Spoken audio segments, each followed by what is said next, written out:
I start? You want me to Now, start? yeah, Okay. yeah. In accordance with Section 5 of the Open Public Meetings Act, Chapter 5, be advised that notice of this meeting was made by posting on the bulletin board in Town Hall and mailing to the officially designated newspapers a list of the meeting dates annually, indicating that this meeting would be taking place virtually on Monday, March 15th, 2021 at 7 p.m. via Zoom webinar. Craig Pleitner, Yes. Yodi Sharma, Yes. Joy Siegel. She's here. I was muted. You're muted, Joy. Steve Toger, Here. Wolfgang Tutoris, Here. Amy Lawrence, Here. Chairman Joseph Steinberg. Here. Okay, minutes are first. What minutes are we talking about, Eileen? March 1st.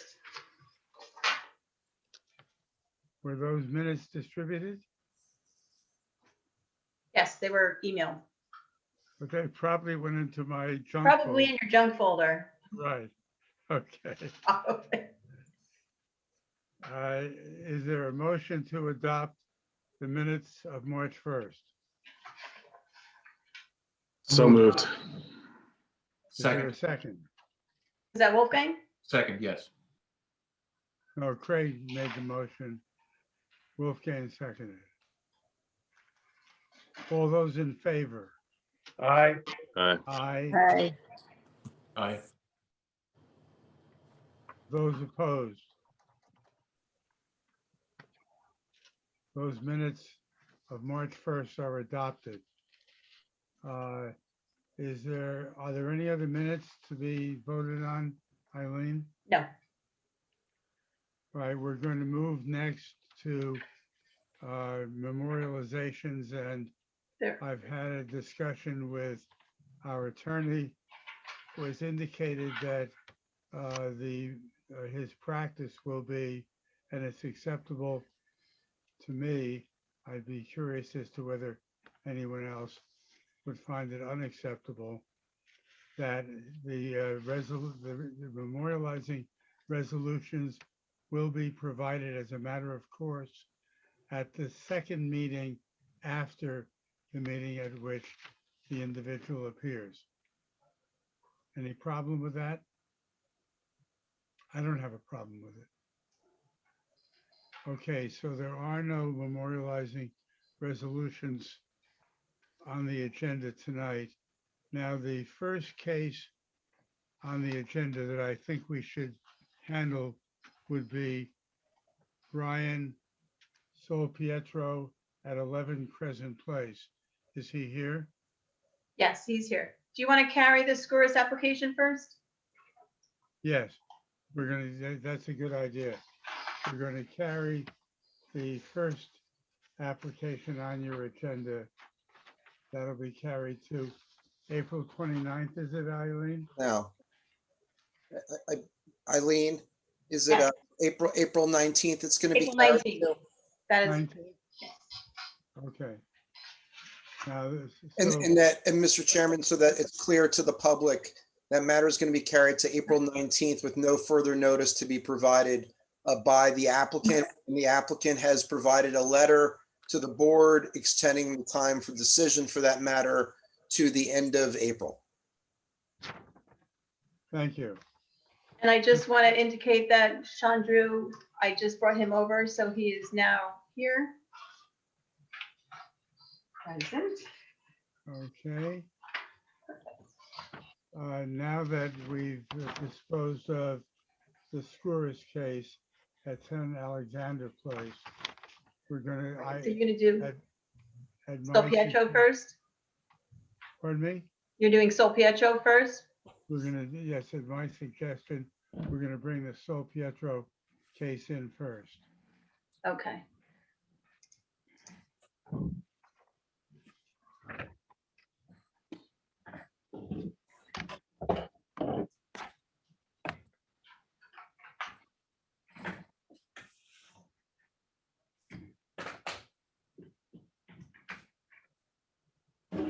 Mr. Fishman, will you administer the oath to Mr. Solpietro? Yes, if you would just raise your right hand, please, sir. Do you swear from the testimony you're about to give in tonight's hearing to be the truth, the whole truth, nothing but the truth? I do. If you just state your name and address for the record, spelling your name, please. Brian Solpietro, 11 Crescent Place. All right, Mr. Solpietro, we're taking your case first. You have one variance that you're looking for. Is that correct? That's correct. Now, I have a question for you to get started here. I think that on a couple of occasions in your paperwork, you've indicated that there is going to be some trees or bushes or something of that nature that would block the view of this generator. Is that correct? That's 100% correct. Yes, sir. Is there anywhere in your papers that you actually show the specific location of that, of those bushes or trees and the specific identity of them? I've marked up the survey where the generator would be located. However, Right. there are no photos of the actual shrubbery that I would put in front of it. No. And when you marked up your survey, which I'm looking at, it says proposed generator location with screening and landscaping, but there's no specification as to that screening and landscaping. Specification in terms of photos? No, there's no photos. Not necessarily in case of in the case of photos. What about a description? Is there anywhere in your documents where you describe what you're talking about? In the application itself, I'm pretty positive I simply state evergreen shrubs, but that's as specific as I get.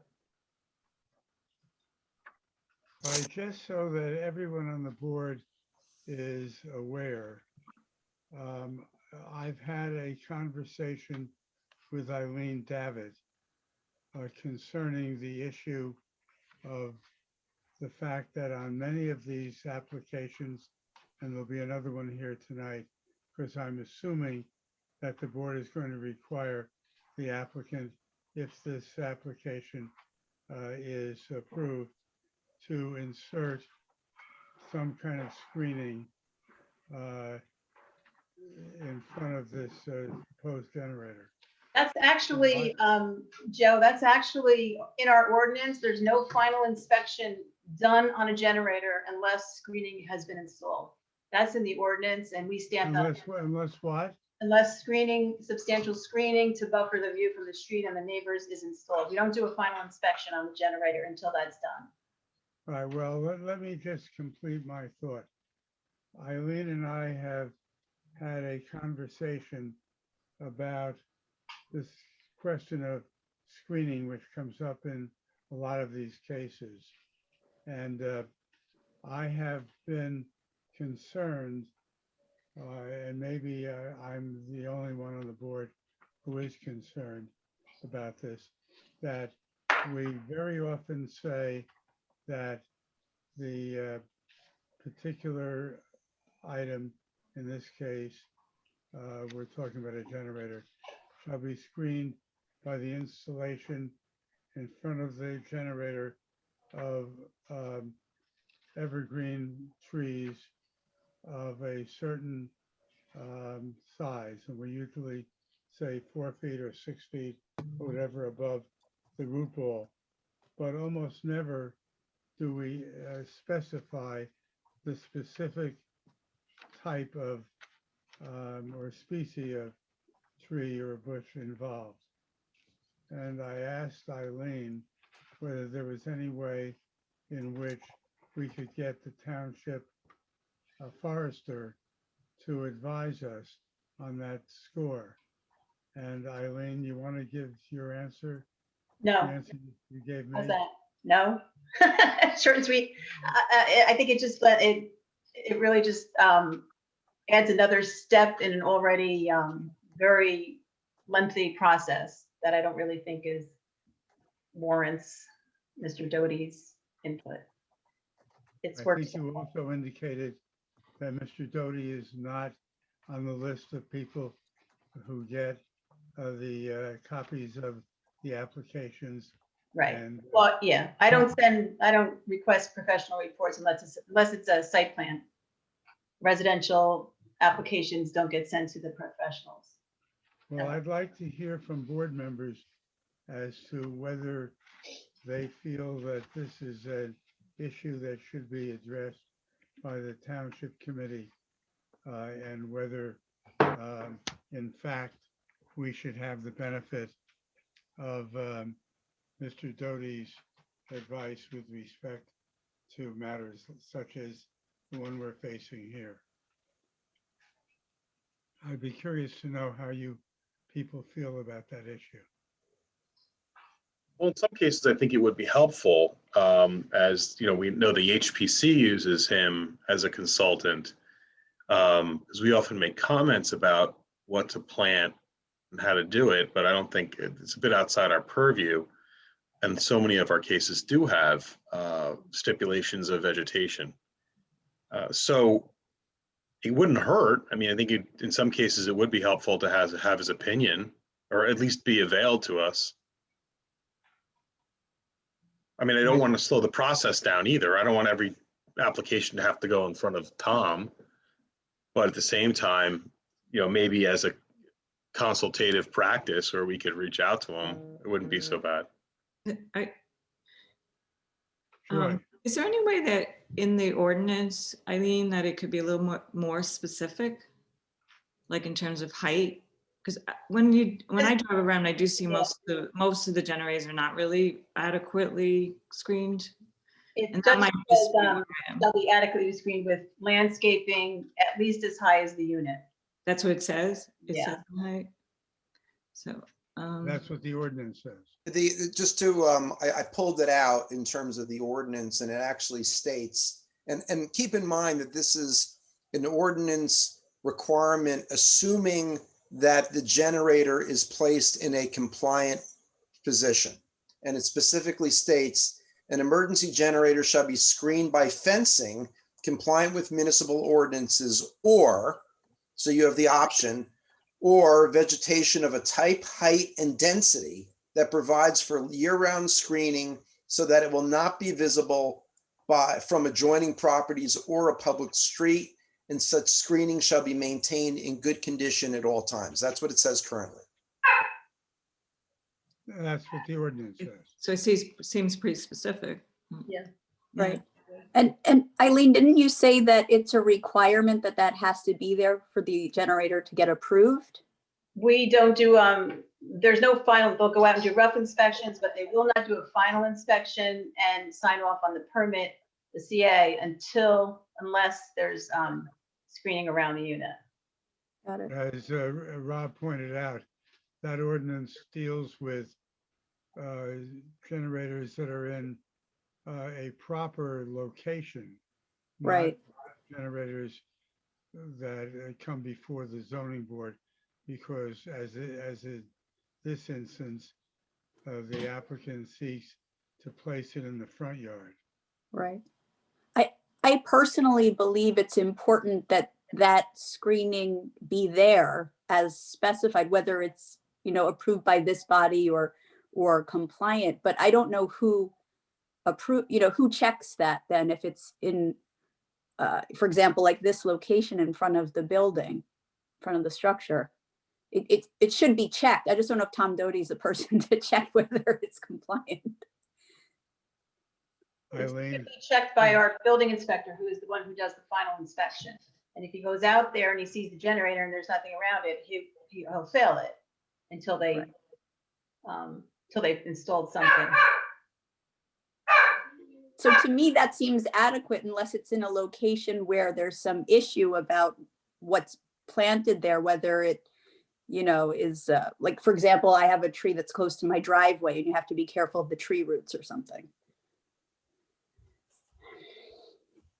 all right, is there a view among the board members as to whether this application should be granted?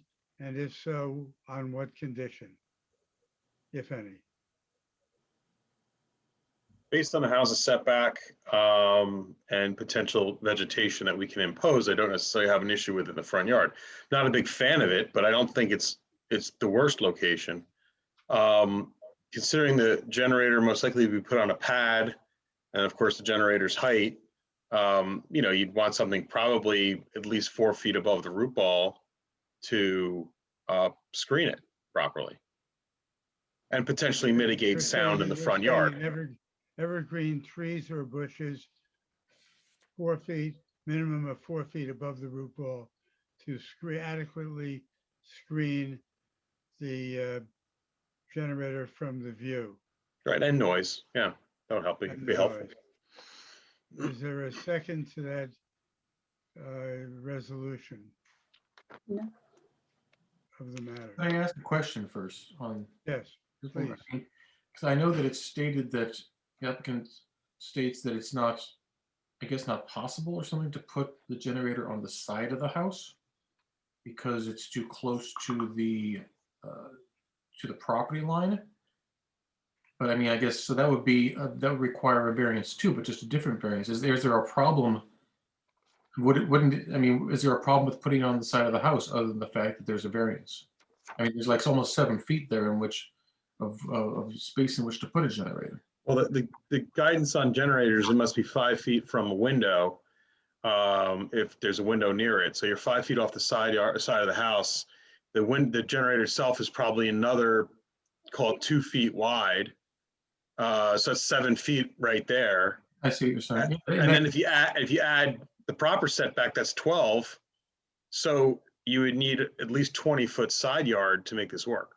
Yeah, I didn't realize I didn't realize the 5 foot from a window. So if that's the case, then there physically isn't enough room really to put it there. Okay. Mr. I have a Sopietro? question. Yeah, I have a question. In Yes. one of the sheets, it says that it's noting the location of the main utilities with the letter B.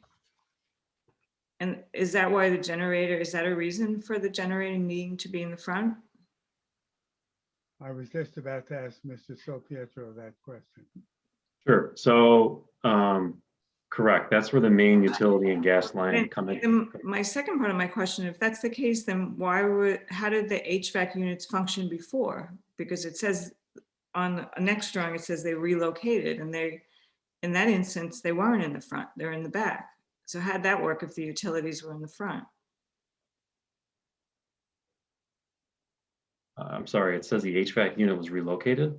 Yes, it's relocated HVAC units. This- The AC is in the back. The AC, when I purchased the property, the AC unit was in the back of the home. That's correct. I have not relocated it. It was there when I purchased the property. So what I guess was I was wondering if the utilities are located in the front, which to me would seem to be a good reason for why the generator would have to be, but why is it if they're not there? Like I'm just not sure why. Like at one point it was in the back or the side, right? Well, if you install a new unit in a house, per the ordinance, it can't be located in the front. So even if it was an existing home that had an air conditioning unit in the front, if you go reapply to put in a new unit, they're going to want it placed in the back. So you'd have to put it back there anyway. Many houses had them in the front. Yeah. So I think if you go to replace the unit, the ordinance requires you to put it in the back of the house. Is that correct, Eileen? You're muted. If it's a replacement and they had a permit for the original one, we have been just approving them in the current location. Right. Okay. I have one question. There's this exhibit, I think it's the one that was just being referenced. Is this the existing condition? So let me just interrupt for a second, Amy. Yeah.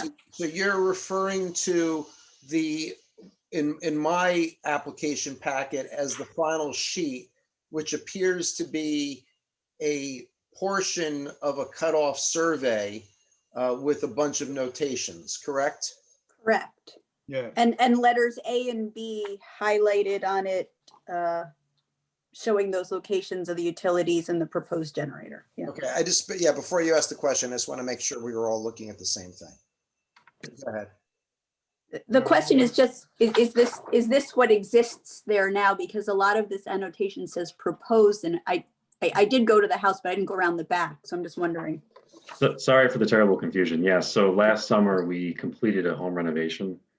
And I wasn't sure if this would be helpful or not. The reason I included it is I was just trying to show how we have some piping and trenching along the side of the home that carries water to the front, to a front yard trench. Because we had talked about maybe trying to run a gas line along the side of the home to the back where the AC unit is, to place a generator there. But now I'm not able to do that because of all the trenching that we put in last summer. Got it. So that answers my next question, which is why isn't the generator in the back by the HVAC units? If I could redo it, and I knew that I wouldn't be working from home for the foreseeable future, I should have done this last year. I completely agree. Okay. Things changed for me a little bit. But is there a motion? Is there a motion in this case? I I think guess there is a motion. there already was. Pardon me? Craig already made the motion. I made a motion, just a You matter made of a the motion second. already.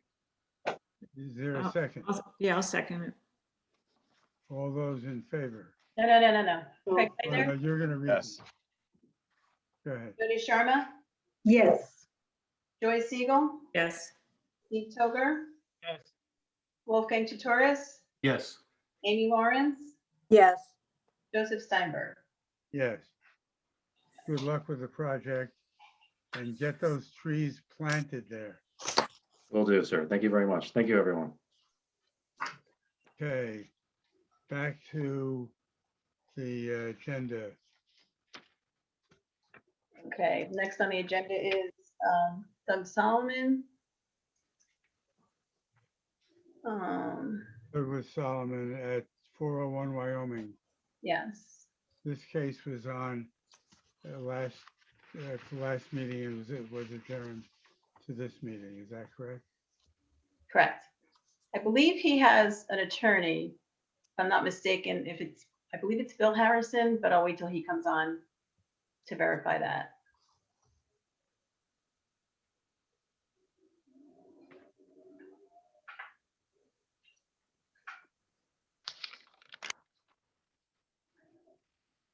Mr. Solomon,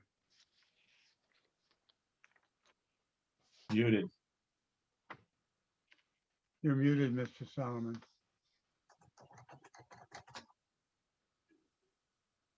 We can't hear you. You're muted. Can you unmute? Sorry about that. I was trying to get my firm video thing off of here. Yeah, Bill Harrison should be brought on. He's my attorney as well. Okay.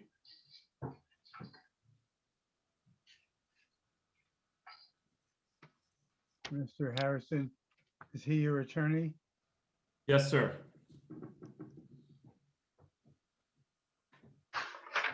Mr. Harrison, you're muted also. I remedied that. You should be able to hear me now. Yes. We can hear you now. Good evening, Mr. Chairman, members of the board. I'm here representing Doug Solomon for his application at 401 Wyoming Avenue. This is to legitimize a sport court that he unfortunately put there without the necessary permits, not realizing the permits were necessary. He has submitted an application to the Historic Preservation Commission, which was approved by the commission, which required certain conditions, including additional landscaping, which has been installed.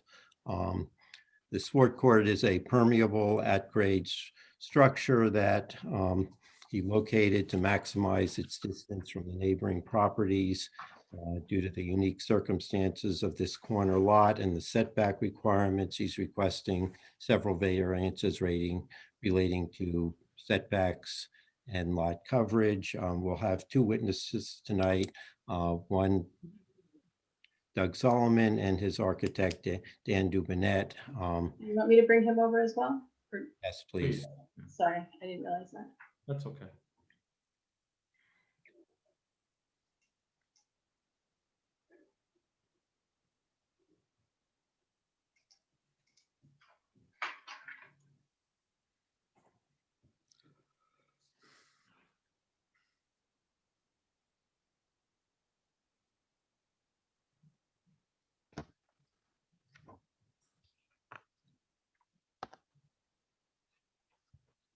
Hi. Okay, I called Doug Solomon as my first witness.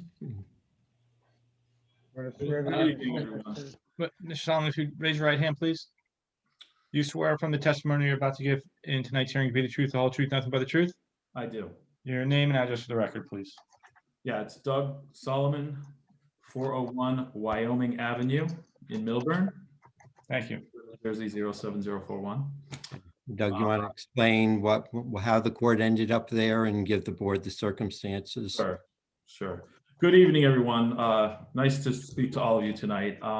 We have lived, a little background, we have lived at the property at 401 Wyoming for 17 years, since 2004. We have two children. Sarah is age 15 and Jake is 13. They're both generally active in sports. So back when we started with the pandemic, my wife and I witnessed way too much video games going on.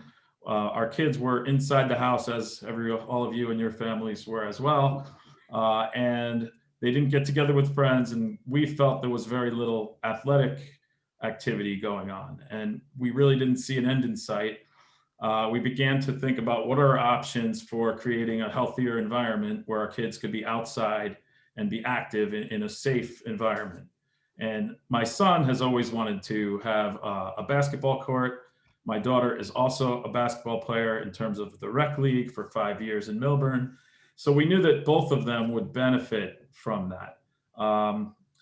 We could not, unfortunately, put a court on our driveway. Our driveway is on Wyoming Avenue on the main street, and it tilts downward. So any basketball hoop on the driveway, the ball would consistently roll into the road, which would be an unsafe alternative.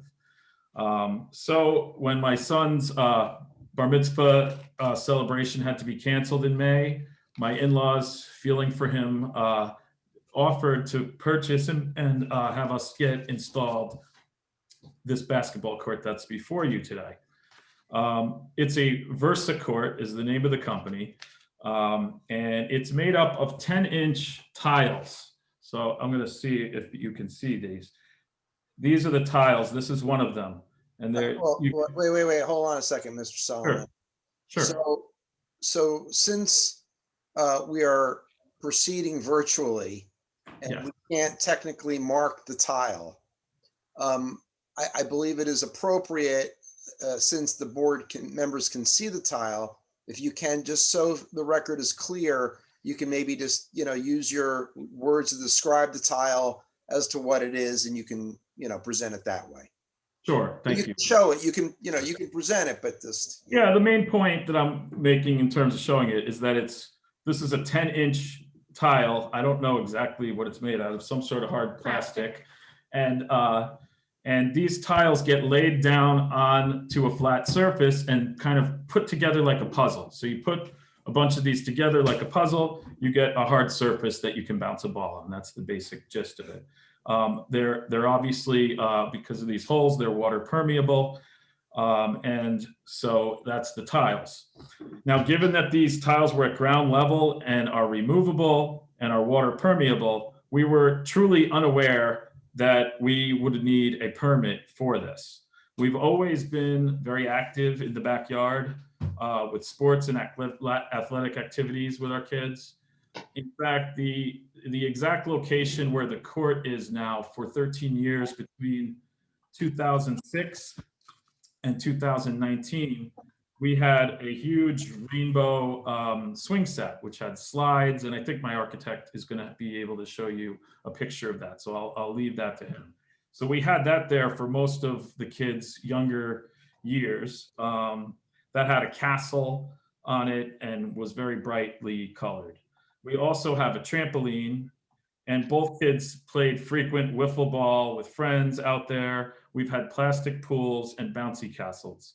The main reason I'm bringing this up is simply to explain that we felt this was an extension of what we've always had there. And with everything going on with COVID, we did not realize we needed a permit.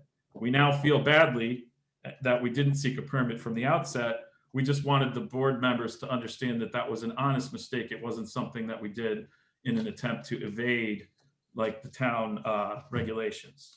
So that being said, we're now fully committed to getting this approved through going through the lawful variance process and seeking your approval. We want to bring up a few points that we think support the approval. And a couple of these, my architect will speak about in more detail with some charts, but I just want to touch upon them. One is that we live on a corner lot, and because our house is a corner lot, what it means is that it functions, what functions as our backyard is actually considered technically our front yard on the Cypress Street side. And this creates some significant limitations of our ability to include, to add any accessory structure without getting a variance. So our architect will talk about that a little bit more. I also wanted to bring up that it's very, very common in our area, probably in town, but certainly in our little area near here in Wyoming, for families in the vicinity of our house to have basketball hoops in their backyard. Most of these houses have driveways that go all the way from their front yard into their backyard. And they're able to put up a hoop in their driveway or affix to a detached garage. As we spoke about earlier, we did not have that option. But my point is that, you know, the sound of a bouncing basketball and kids playing and shooting hoops is very common in this direct area. And that would be the case exclusive of what happens with our court. So we've already applied and been approved by the Millburn Historic Preservation Commission for this court. Their approval was conditioned upon planting specific numbers and types of trees along Cypress Street to provide shielding of view, a little bit like you guys were talking about earlier. Mr. Steinberg heard you referencing that. Our historic board approval and the attachment from Tom Doty is very specific in terms of what trees and shrubs and the number and the height and the type that had to be put in. We have complied with that already. And so that as those grow in, that's going to provide more and more shielding of view of the court. We always pride ourselves on being good neighbors. We've had great relationships with all of our neighbors since we've moved here in 2004.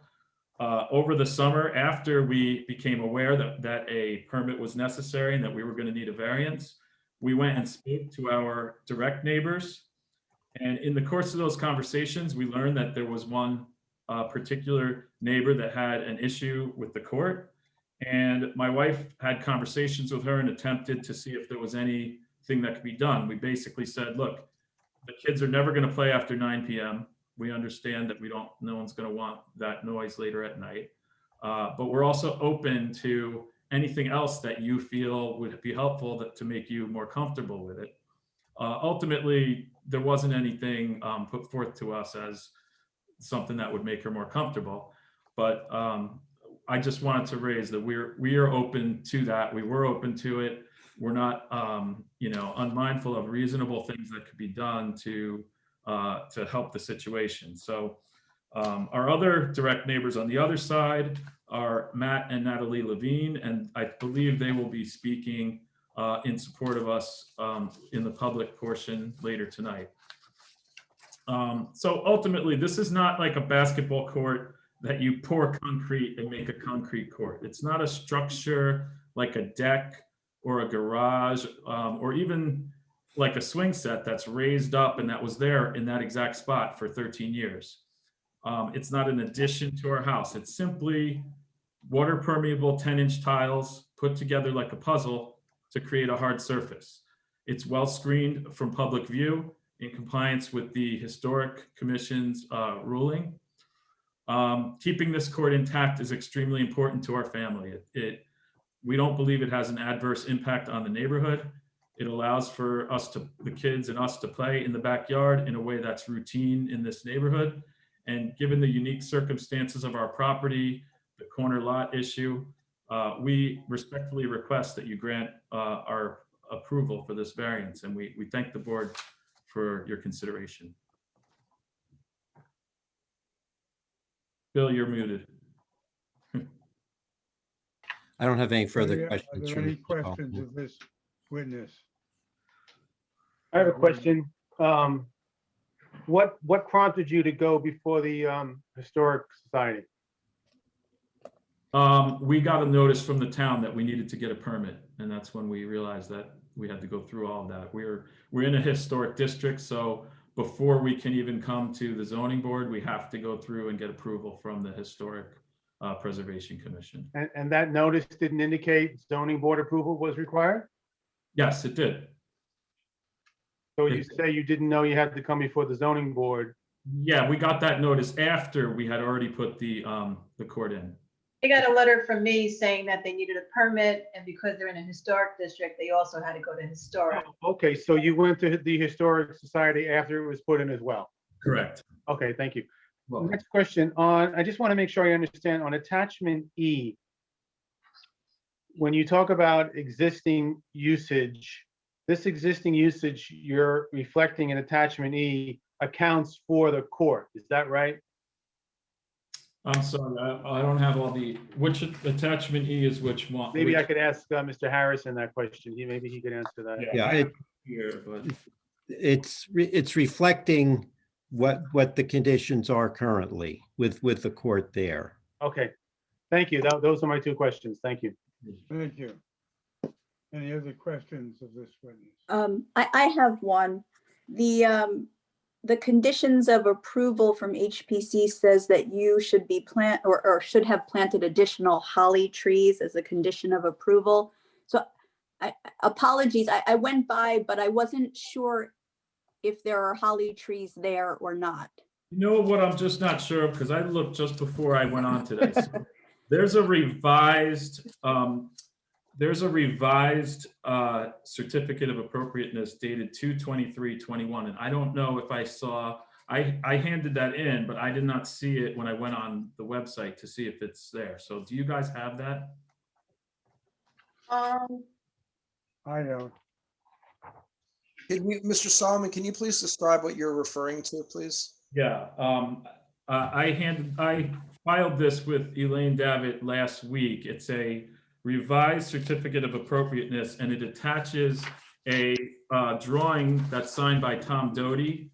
So they revised it a little bit in terms of the types of trees. Okay, Mr. Solomon, hold on. You gotta be a little clearer. First of all, who issued the revised certificate of appropriateness? The Historic Preservation Commission.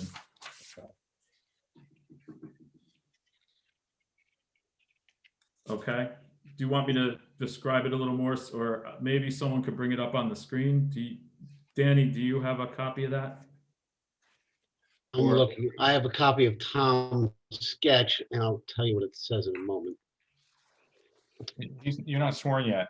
Yeah, okay. I'll wait till my turn, but I do have a sketch. For his, when he gets called as a witness. But my point is to make sure that you guys are aware is that the original approval from November has been updated with an approval that is dated 2/23/21 from the Historic Preservation Commission. And what was the reason for the update?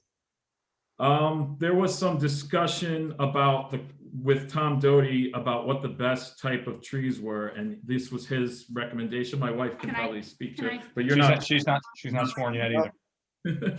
But I'll try to testify, and if you need her to, we can swear her in. But there was a conversation with Tom Doty where he suggested some different trees for that spot, and he signed this sketch and provided it to the Historic Preservation Commission, who then issued a revised approval. Common landscape.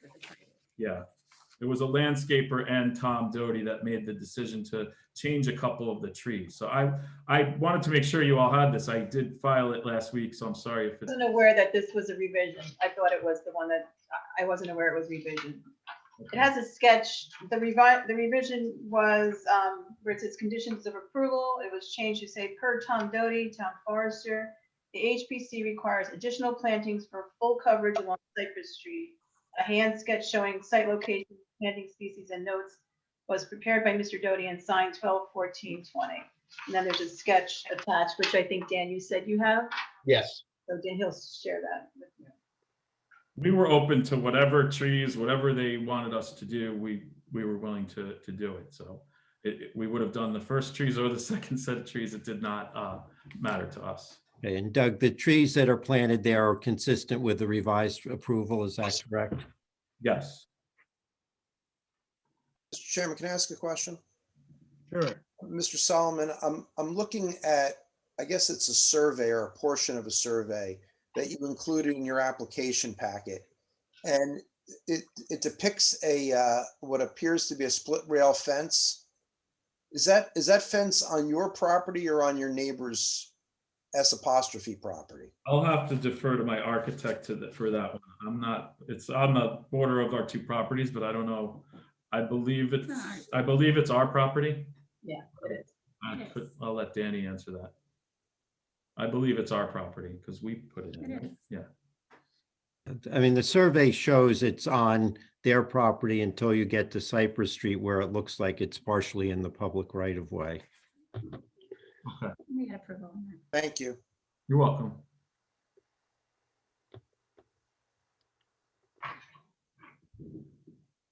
If I could ask a couple, Other questions of the witness? I have a couple of questions. Sure. Yes. Going back to attachments E and F. I mean, it's saying on maximum accessory coverage. It says maximum on attachment E, it states maximum allowed or permitted by ordinance is 9.5% of lot area. But that's actually 7%, right? Correct. And so, but the bottom line is that if things are ordered correctly, if the numbers were to be ordered correctly, the extent of the variance would be 3.5%, not 2.5%. Again, I'm sorry, but I'm going to defer to my architect or my attorney on that one. I'm not. I think, I mean, the architect's going to testify as to the various variances and go over that in detail. I think that's probably the best way to do it.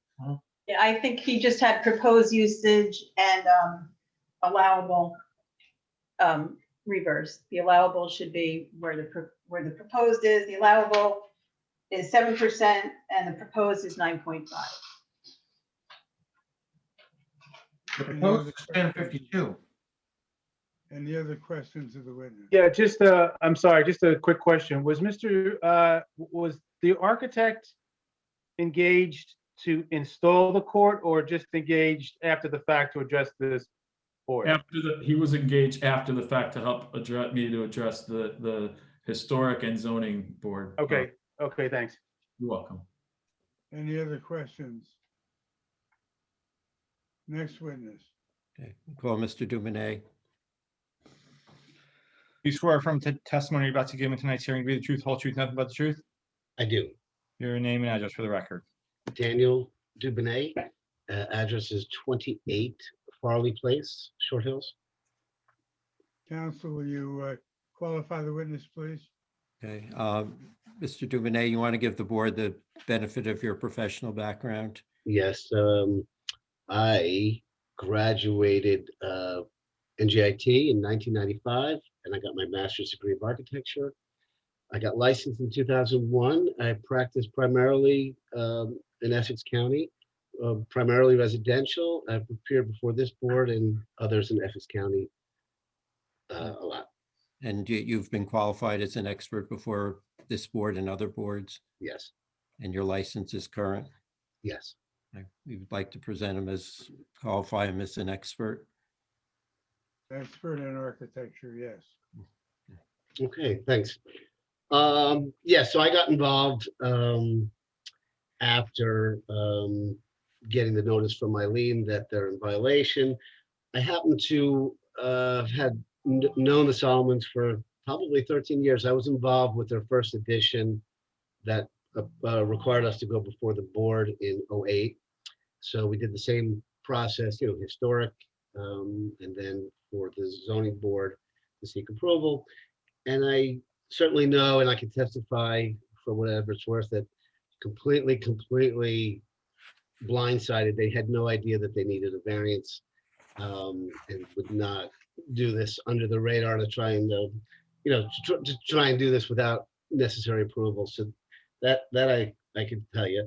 I also know the property well and the house well.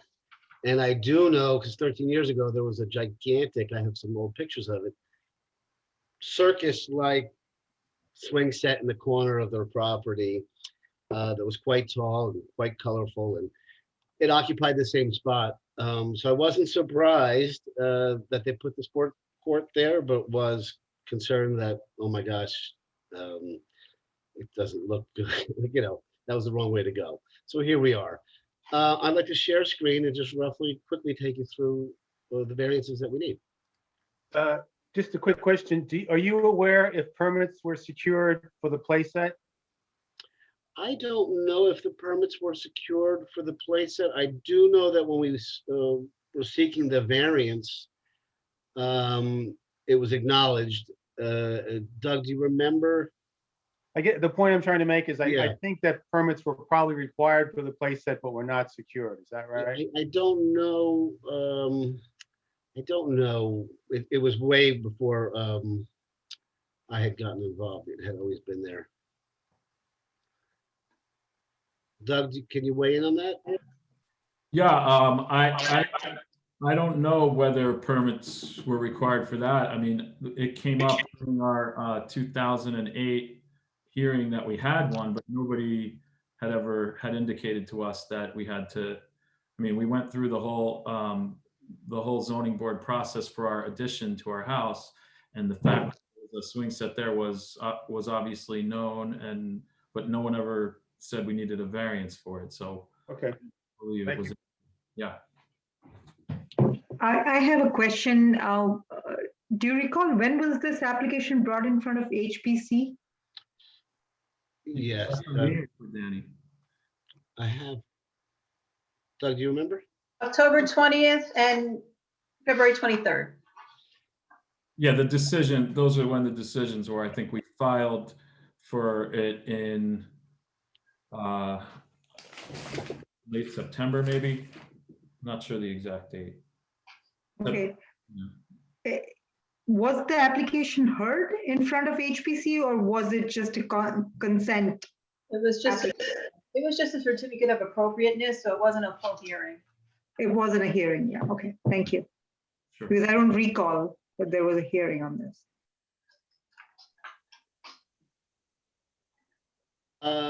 Just to give you some visuals, so we are 401 Wyoming Avenue, So- block 204, lot 10. We're in the R5 zone district, and we're also in the Wyoming Historic District. It's a corner property. This is a series of slides I'd like to mark as an exhibit, and could certainly email Eileen. Well, What are we looking at? so Mr. Dubinet, if you can just describe before you start showing us Okay, what you intend to show, and then we have to figure out how, and I'm assuming that none of what you're about to show has previously been provided to Ms. Davitt or any of the board members. that's correct.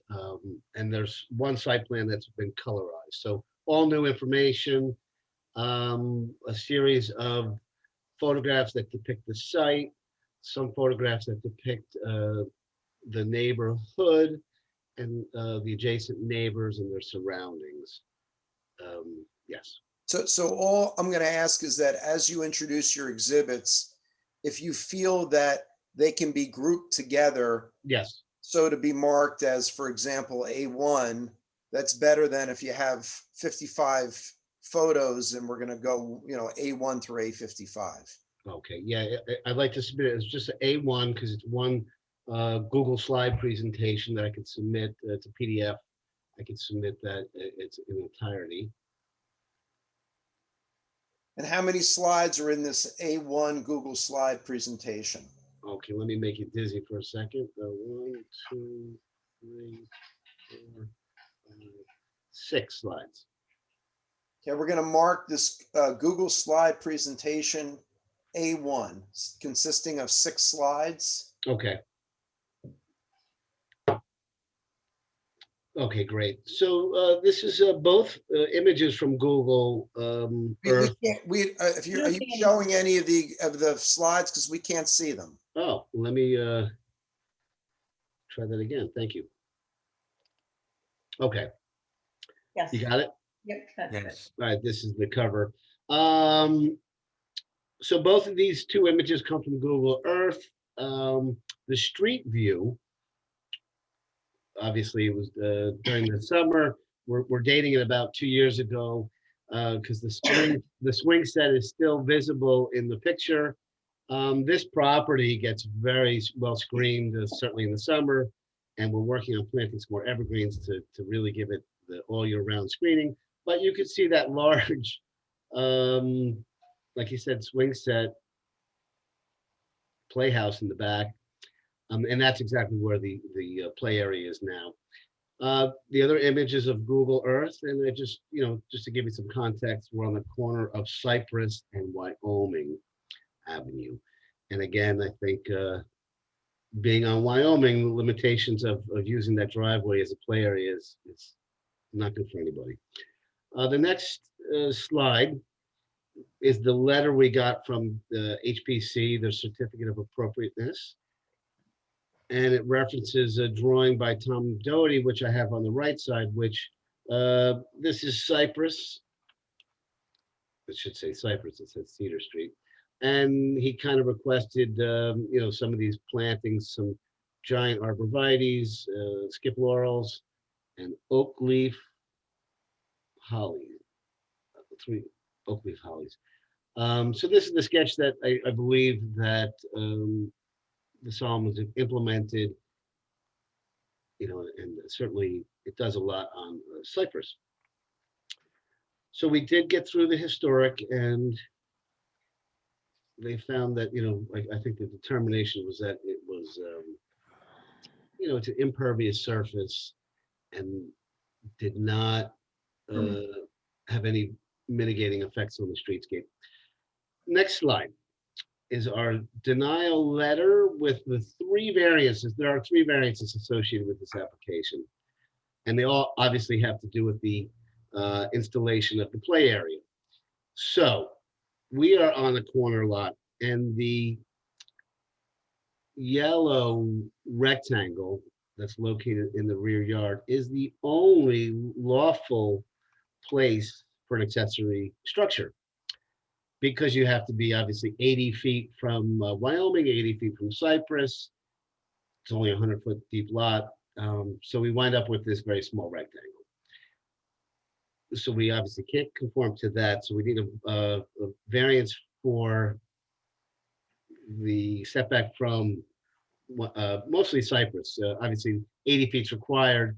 It wound up at 8 feet from the property line. And again, I think not even realizing zoning restrictions and rules and regulations, I think the Solomons actually put it in a good spot for the neighbor, the adjacent neighbor, knowing it or not knowing it. But the adjacent neighbor, I measured, and that's what you're seeing on the top of the screen, 115 Cypress. This 115 Cypress is 6.5 feet at best off the property line. And there's a deck on 115 Cypress that's 6.5 feet off the property line at a really high elevation, about 5 feet above 401 Wyoming, the Solomons.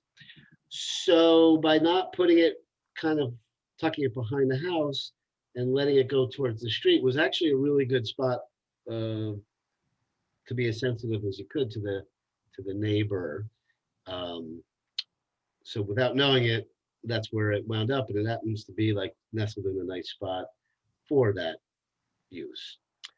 The other 2 variances also, one is accessory structures have to be 12 feet off the property line. So that would be this imaginary line here. And we're at 3.5 feet, so we're seeking a variance for that. The third variance has to do with the accessory use coverage, which we touched on a little bit. Maximum permitted is 7%, which is about 700 square feet, and proposed is 9.5, so 950. We are 250 square feet over what's allowed for a corner lot. So those are the three variances. And now let me take it to the next slide, which is we prepared. This is a Google Earth image that shows, we kind of surveyed and canvassed the area to see how many houses have basketball hoops and activity on the driveways. So a nice amount of homes that have it. You know, it's very normal. It's very common to have a basketball hoop on your driveway and the kids are playing. So if we had a driveway that faced Cypress Street, it would probably be in that location anyway. So it happens to be they have the driveway in Wyoming. So I think that the unfortunately the activity that happens bouncing a ball and playing is not uncommon on the street side. So now I take you to some reference. This is an image of 115 Cypress, which is obviously the adjacent neighbor most affected by the play area. They sit at a higher elevation, and on the right, this image on the right, you see that they have a deck that definitely is close to the Solomon's backyard. And so by situating where it is and whatever noise and activity would happen, it's not happening right underneath their potential exterior living space. So that was, not knowing it, sensitive. From what I gather, the first thing that we see is this is a sunroom. I believe this is a family room, and this is a bedroom upstairs. So, yes. Are you intending that those markings be permanent as part of A1? Or are you just doing them for graphic, right, visual? Okay, you were just doing it just to identify those particular items that you were testifying to. Yes. Yeah, sorry. Okay. So that's the site conditions that affect this property that makes it a little bit unique to others. Or very unique to others. This is an image that we had found of what was there. Now I know. Okay, hold on. Is this part of the sixth slide? Yes. A1, is this the sixth slide? This is the final slide. Okay, thank you. Yeah. Final slide. This shows what had been there for 13 years, amongst other things over the time. So certainly, I think what has become of it is a lot less imposing than what had been there for many years. So that's one thought. And certainly the Solomons, to their defense, didn't realize that, gee, if I replace that with something flat on the ground, it's any different than what I had in terms of function for the children. So that's our case, and those are the variances that we need, and I would love to hear some questions. Actually, I'd like to ask Eileen a question. Eileen, leave the place set up, please, Dave. Yes. Eileen, are you able to determine by looking at this photo if a permit would have been required for this place set? A permit would have been required. It would not have been granted. It doesn't, it's in the same spot as the sport court. It would have met up with the same variance requirements. So my guess is that there was no permit for this. Okay, thanks. I see the drawing again. Yes, let me take you. I'm going to take you back to the site. That one, no, that one with the hoops, showing the hoops on the driveway. Oh yeah, coming. Okay. That one. Can you tell us what streets those are? Yeah. and I'll erase, but this is Cypress. Which is Cypress. Sorry, this one is Cypress. So this is the Wyoming Avenue and Cypress. So our subject property is here. And then, Okay, just describe it, please, for the record. When you say here, if you're going to be eliminating the blue markings that you're making, you need. I'd like to leave them if I may. Okay, so are you considering A1 as your 6 slides to include the markings on the aerial that shows the homes in the area that have basketball hoops on the driveway? Yes. Okay, go on. Okay. So this is 401 Wyoming, 115 Cypress, and so on and so on. So this is the corner of what you're seeing is the corner of Wyoming and Cypress. If that gives you your bearings. Thank you.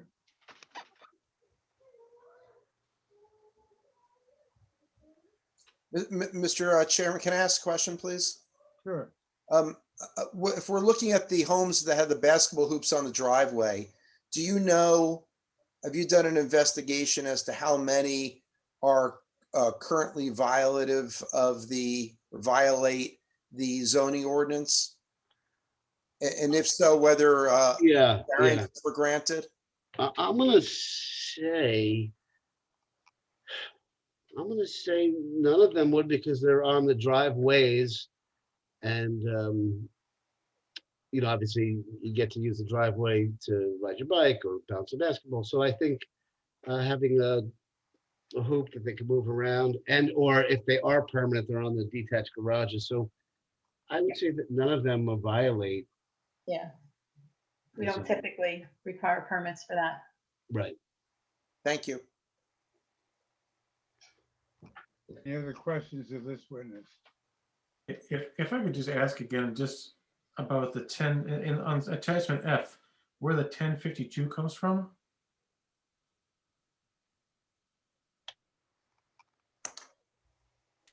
Let's see if I have a copy of that. 1052 includes the sport court and the detached garage and whatever else is accessory on that property. So that would be, So it's the sport court as well as the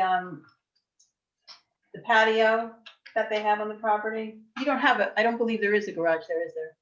No, we don't. Yeah. so the 1052 then is that would be the proposed, the final situation. Right, it's the final situation, the sport court with the existing patio. So we would be asked we're being asked to approve 10 accessory use coverage of 1,052 square feet, which actually comes to 10 or 10%, right? Not 2.5 or not 9.5. It actually comes to 10.5. Yeah. So it's actually a 3.5% variance that we're being asked to approve.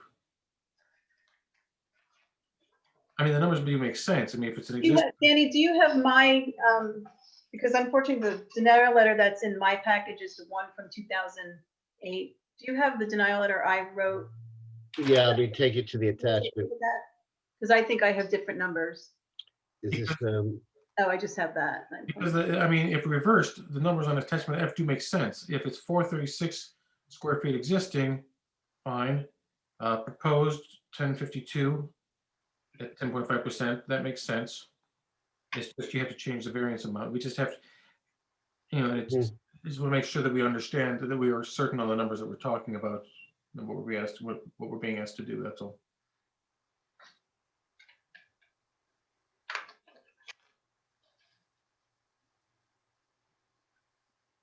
Is the patio that shows in your the rear corner of your property, is that still there? Yes, As well as the patio on the back of your house? yes, yes. Rear corner of your property. Oh, wait, rear corner? No. No. I think that was taken out. Yeah, that was Right. taken out. I thought you were talking about our regular patio. No, see, In the corner, no, that was taken out many years ago. so we have sport closures, 436.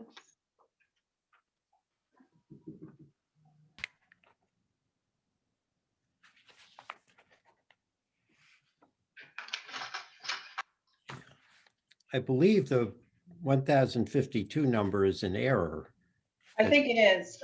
Because when I measured this, I just used the patio and the sport court area.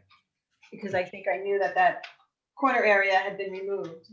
If the patio is the 436, then I think it's a total of 964 square feet.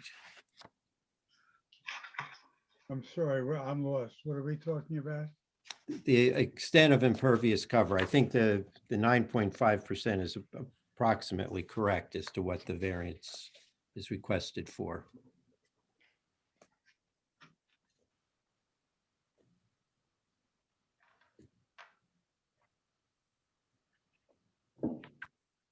So you're saying that without the patio, the 436 becomes what, the 334? So that's a 102 square foot patio that was there previously?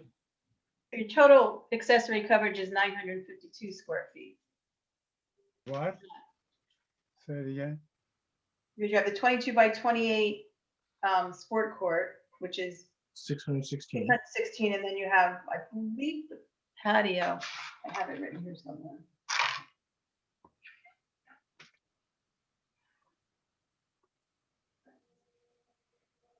I think it was the patio that was 436. 4, 5. Yeah, it's 952 square feet total on a 10,000 square foot lot. So it's 9.5. That's correct. Because that rear patio is not there anymore. Okay, so then the attachment E is correct then. You got the 334. Other than the existing and proposed is switched, those are the correct numbers. Okay, okay. All right, okay. Thank you. Yeah. Any other questions of this witness? I have a question for Eileen or Rob, if it's appropriate to ask now. Go ahead. Is it ever the case, like if something like this were approved, that there would be a requirement for it to be removed at some point in the future, for example, upon sale of the house or something like that? We've done that before with swing sets. We've put a timeline, or we've said they could stay until, a time specific, or unless the property is sold. The problem becomes enforcing that. Enforcing it, right. Very difficult to enforce that, because once it happens, I'm out of the picture. And it's very hard to flag something. And okay, if this is sold, this has to come back. It's difficult to police that on my end.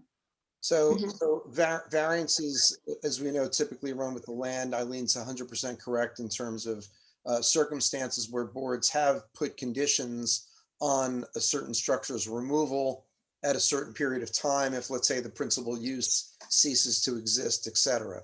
I do believe that you have the right as a board to impose conditions, especially with variance relief that's not just one variance, but a number of variances. And to Eileen's point about the difficulty in enforcement, one thing that you could consider that we talked about a couple of meetings ago certainly is a deed restriction. If that's something that you'd be interested in considering, not just for this application, for any application where you wish to have a time limitation or a condition precedent that would result in, maybe the ceasing of the use or the particular structure. We've done that before as well. Thank you. Any other questions of the witness? Counsel, do you have any other witnesses? We do not have any other witnesses. Go ahead. Do you have any closing remarks? I'm sorry, would you like to open up to the public for questions of any of the witnesses? That's good. Let's open it up to the public for any questions of the witnesses. Eileen, any? Yes, I have a question from Michael Juris, so I'll bring him over.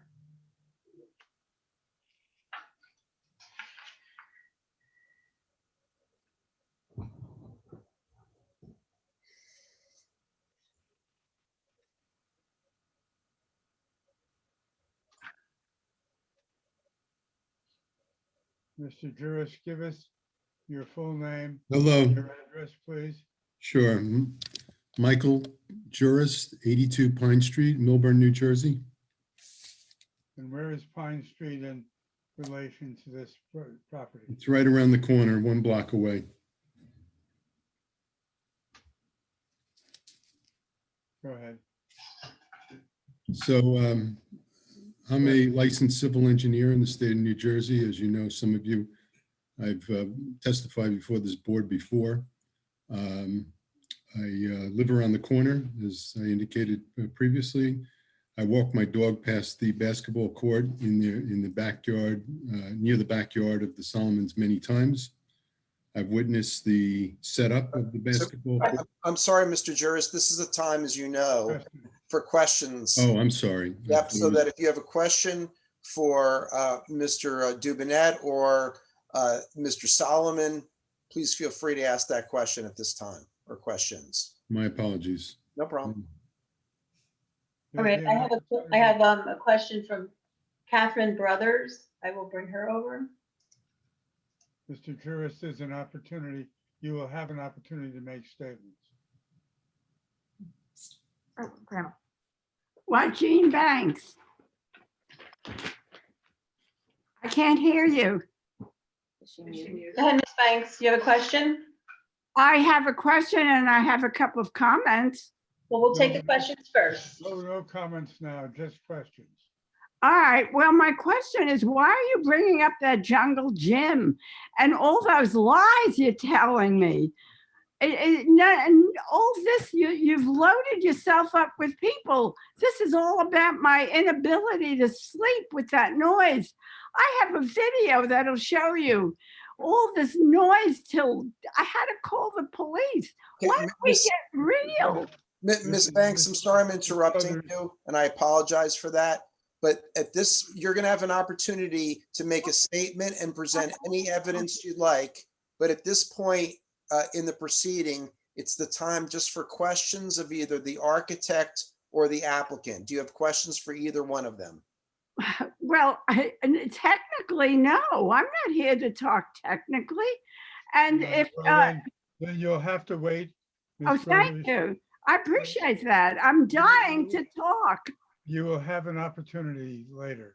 Oh, thank you very, very much. Thank you. Thank you. Is there anyone else who has a question of either of the two witnesses? Questions only.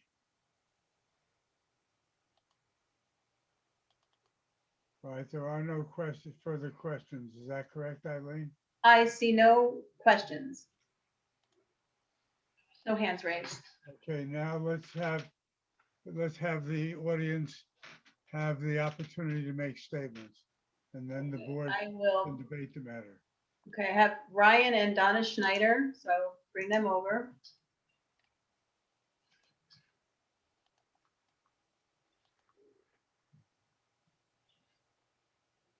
Unmute. Can you see us? Hold on. We can hear you, but we can't see. You can hear me, but you can't. Oh, there we are. Okay, here. There you are. All right, let's swear the witnesses, please. Okay, are you both going to speak? I guess I'll probably do the speaking. Okay, so let me just swear you in. Do you just raise your right hand? Do you swear from the testimony you're about to give to be the truth, whole truth, nothing but the truth? I do. Your name and address for the record. My name is Ryan Schneider. I'm married to the lovely Donna Schneider. We live at 83 Elm Street, right around the corner from Pam and Doug. And we felt compelled to come on tonight. I feel like I have a unique perspective of the neighborhood, having grown up in it. And I can't say enough about Pam and Doug, how welcoming they are, and we feel privileged to have them as neighbors. Like I said, I grew up in the neighborhood, and I appreciate the historic sense of it. It's been 47 years that I've lived here. And some of our best memories, we actually have a basketball court at 83 Elm with a house that's higher. And I wouldn't trade it for anything. My kids and the memories we have back there. We have a 19-year-old and a 16-year-old. we walk our dog past Pam and Doug's. From my perspective, being a guy who really enjoys sports, the basketball court is beautiful. Their backyard is beautiful. It is, when you walk up Cypress, aesthetically, it's shielded. One thing I would say about the neighborhood, and while I have such appreciation for the historic sense of where we live, we chose to live in the Wyoming area in Millburn and Short Hills because it is a neighborhood. It's a living organism where kids gather. Their kids are super respectful. My sons had the opportunity to play in their backyard with their kids who are, I would be proud to call them my kids, with the way they respect neighbors, friends, adults. They're really a reason, especially in times like these, to live in a town like Millburn and the Wyoming section. So while I have the utmost respect, I am cognizant of how serious the issue is, but I also want to bring to light just how special it is to be able to go into a backyard and have the freedom to be outside, make friends, socialize, and they are just really, as a family, the best ambassadors and everything that's good about Millburn. Thank you. Is Thank you. there anyone on the board who has any questions of this witness? Yeah, I'd be thrilled to answer anything you guys have. Next witness. Can't hear you, Eileen. Natalie Levine, I'm bringing over. And let me just. Ron. Oh, if you would just raise your right hand, please. Let's swear the Do- witness. Do you swear from the testimony about to give in tonight's hearing to be the truth, whole truth, nothing but the truth? I do. Just state your name and address for the record. Sure. It's Natalie Hyatt Levine. I live at 397 Wyoming Avenue in Millburn. It's my husband, Matt Levine. We have, thank you for allowing us to speak. We have known the Solomons for about 15 years, 15 or 16 years. We've lived in the Wyoming section for 18 years. The entire time we've lived in Millburn Short Hills, it's been in the Wyoming section. We lived on Bailey Road for about 10, 11 years. And then we've been on at our location at 397, which is right next door to the Solomons. The Solomons have become very dear friends, have been, and actually there's a reason we're living next door to them because they are, when the house came up for sale, she's like, you guys must move next door. Their daughter and our middle child are the same age and they're very good friends. And their youngest, their son, Jake, and our youngest son have been very good friends through the years. So we also have a 14-year-old and almost 16-year-old, and I have a almost 20-year-old. My 20-year-old has special needs. Pam and Doug have gone out of their way, I can't tell you how many times, in terms of being good neighbors. They're fantastic neighbors. Anybody in this town would be lucky to have them as their neighbor because they go above and beyond and are super generous with their time, with helping us with our kids when we've had catastrophes happen, literally medical issues with our oldest son. At 3 in the morning, I could call Pam. She literally came over and took my other two and, you know, stayed with them and stuff. These are the kind of people that they are.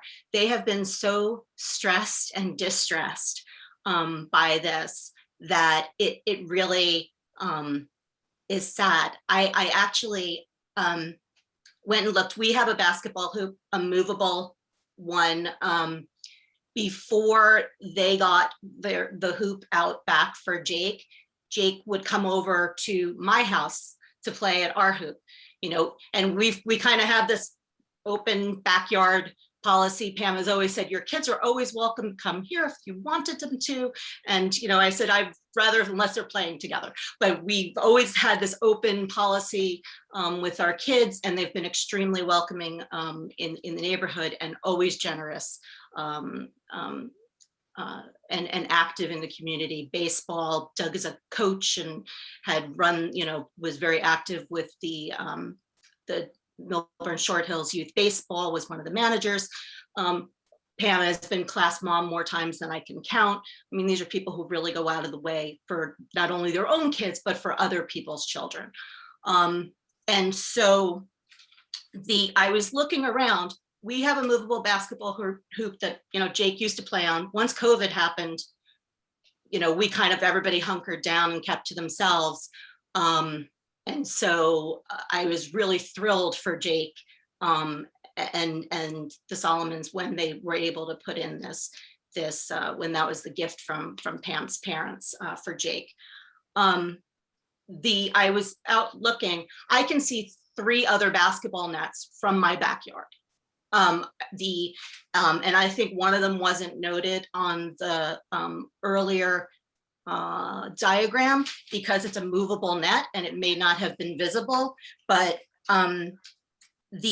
so behind the neighbor, we're next door to Pam on Wyoming Avenue. Behind them is 115 Cypress, which I believe Mrs. Banks was just testifying. That's where she lives. Next door to Mrs. Banks at 117 Cypress is another family. I saw today, I took a picture too. They have a movable basketball net. The house next door to them at 119 Cypress has a movable basketball net, and the house behind us on the other side on Pine Street at 78 Pine has a basketball net on their garage. So Mrs. Bank is surrounded by basketball nets, whether or not the Solomons have a net or not.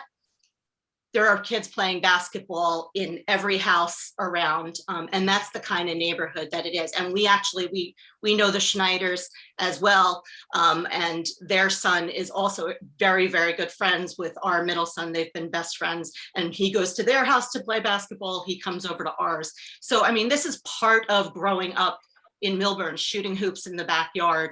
And I just think that they have gone above and beyond in trying to find ways to make their neighbors happy and in being appreciative of their neighbors, being sensitive to their neighbors' needs, in asking what they could do, in asking, we have trees between our property. Pam will always talk to me, could we trim something back, or we never have a problem working things out, with them or discussing things. And so, and as a matter of fact, that swing set, they gave that to when they were going to take it down, when the kids had outgrown it, they offered to give it to my brother, because I have a 4-year-old nephew, and he didn't have room. So his best friend took it so that, his daughter and my nephew could enjoy it.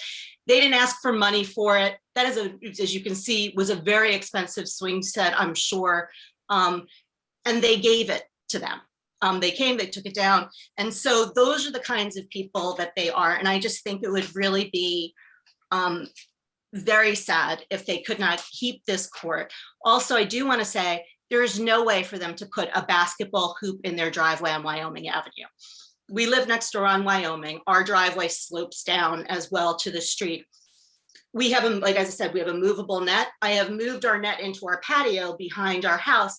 The kids play there. The ball has rolled down the driveway into Wyoming Avenue. A car was going by so fast, they crushed the ball. I mean, not even if there had been a child behind that child would have been hit by a car instantly. I've never seen a basketball explode, but that's exactly what happened. Car ran right over it. So there's no way for them to move this anywhere else on their property.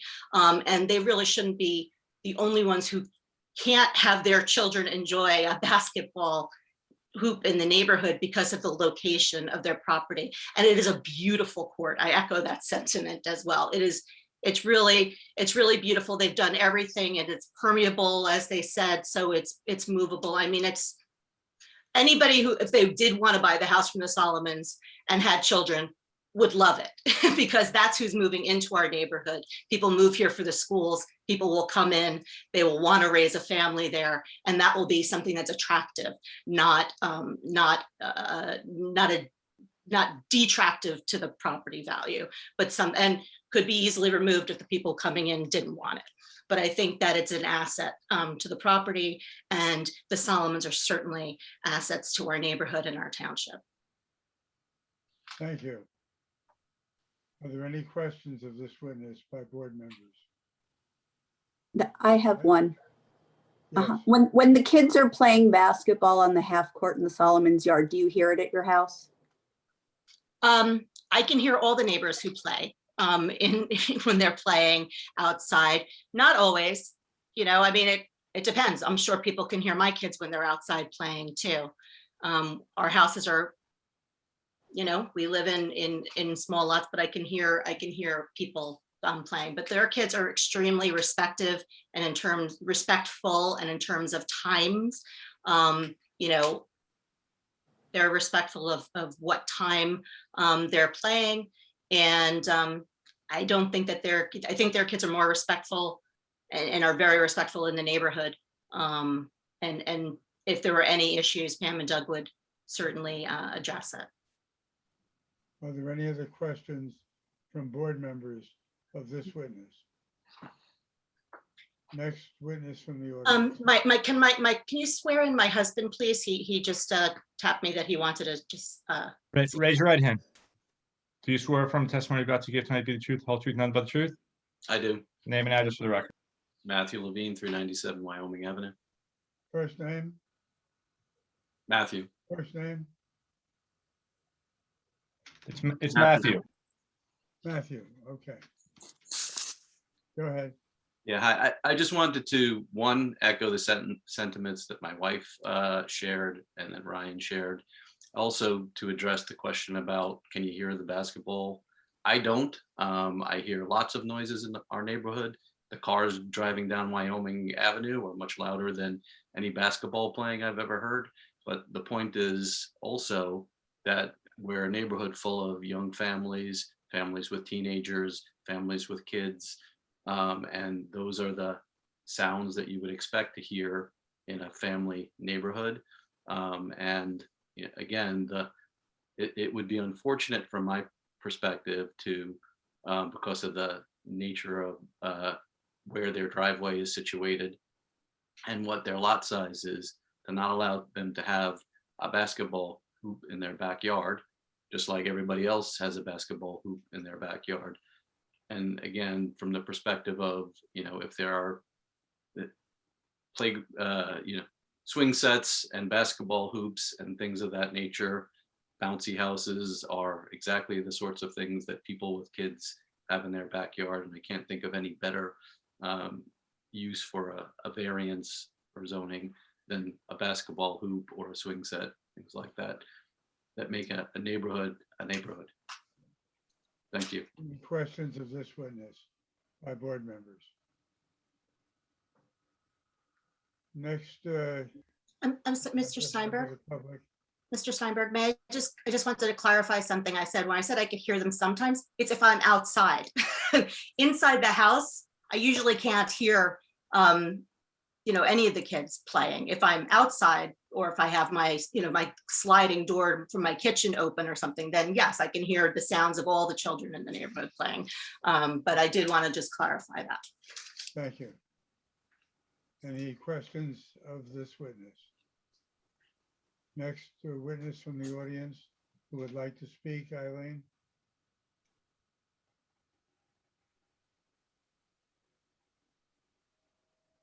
I know, okay, I have Lori Altman.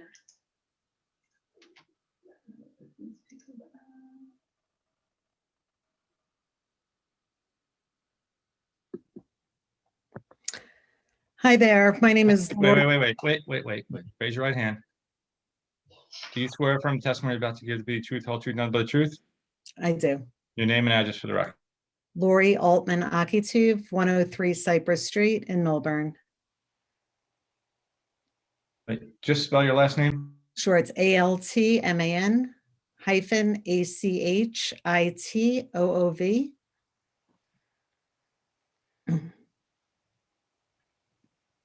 Thank you.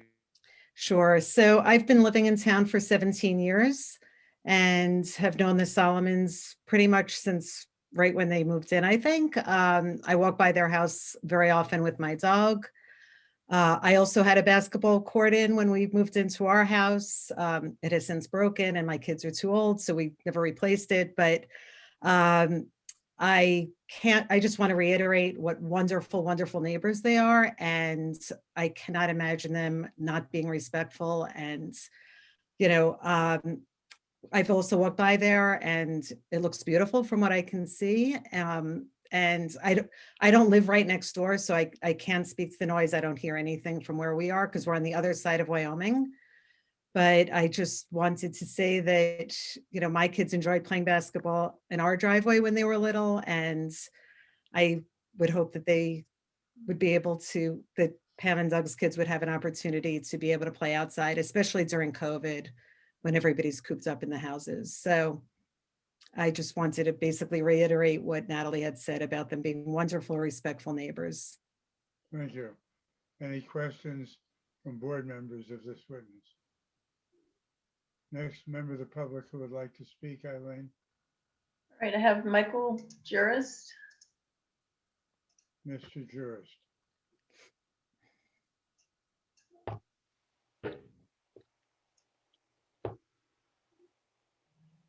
Raise your right hand, Mr. Jurist. You swear from the testimony you're about to give tonight to be the truth, whole truth, nothing but the truth? I do.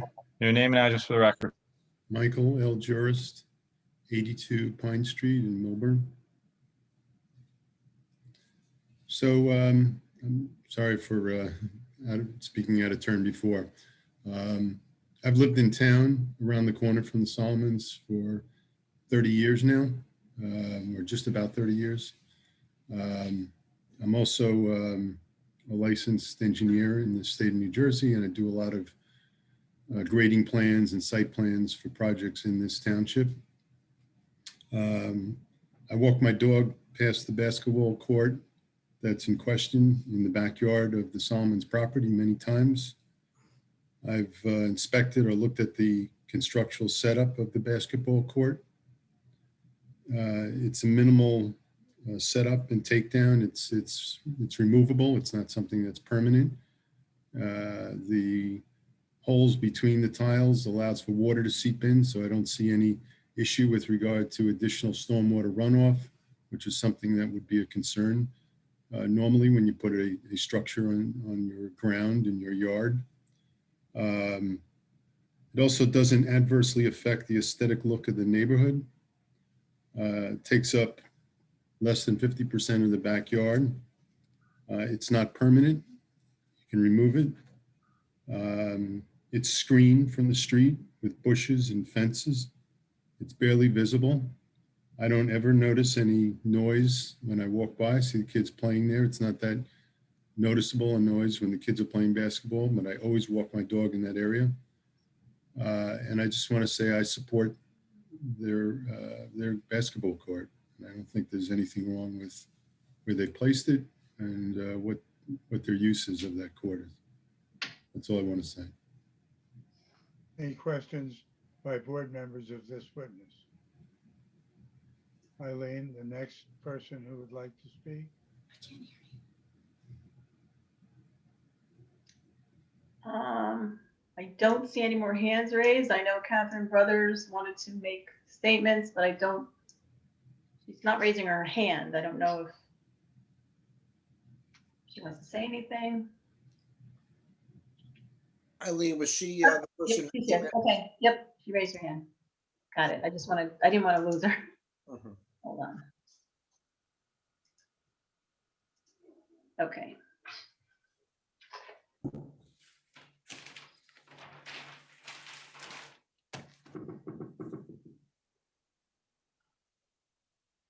Okay, you need to unmute yourself. Okay. Okay, wait, if you would just raise your right hand, please. Raise your right. Do you, Yes. wait. Do you swear from the testimony you're about to give tonight to be the truth, the whole truth, nothing but the truth? Yes. Just state your name and your address for the record, please. Jane Banks, 115 Cypress Street, Millburn, NJ. Thank you. Go ahead. Oh, members of the board, what you have seen tonight is a guy who's a labor lawyer himself, who knows all about construction, brought his big guns. I had to listen to the Solomon's fan club, which has nothing to do why I am here with horrible grievance with my nightmare of living with open windows. I do not have air conditioning, of a basketball court on the property line, just feet from my bedroom window. And it's thump, thump, thump, thump. Now, they brought up all the kids that have basketball contractions. Yeah, so what? That doesn't bother me. They brought up that jungle gym. That was fine. Everybody I know had one. There's so much hyperbole here.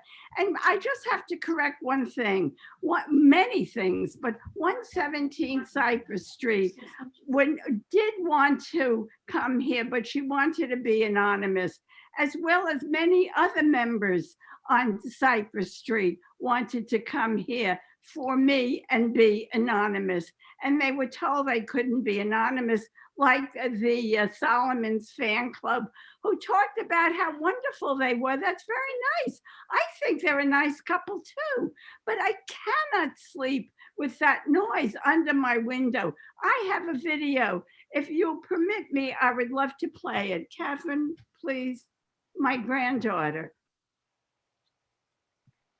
This goes on several nights, all the time, all summer, like a nightmare. Wait, wait 1 second, please do not play the video yet. Oh, don't So play. wait, hold on. So if we're gonna play a video Yes. that has not been provided to the board, and Ms. Banks, you haven't provided this to Ms. Davitt yet, correct? Yes. Right, so Yes. this video, we're gonna be marking as part of this hearing as an exhibit. So this is gonna be what's called O1, and this is gonna be video presented by Ms. Banks. Yes. Okay, Ms. Banks, how long is the video? Is it only 15 seconds, it looks like? It's very short. And Okay, by the that's way, fine. I have lived in my home for 51 years, so I'm a longtime resident as well. Yeah. Play the video, Catherine. Thank you. This started at 10:15 at night. And now it's at 10. I asked my daughter to come over.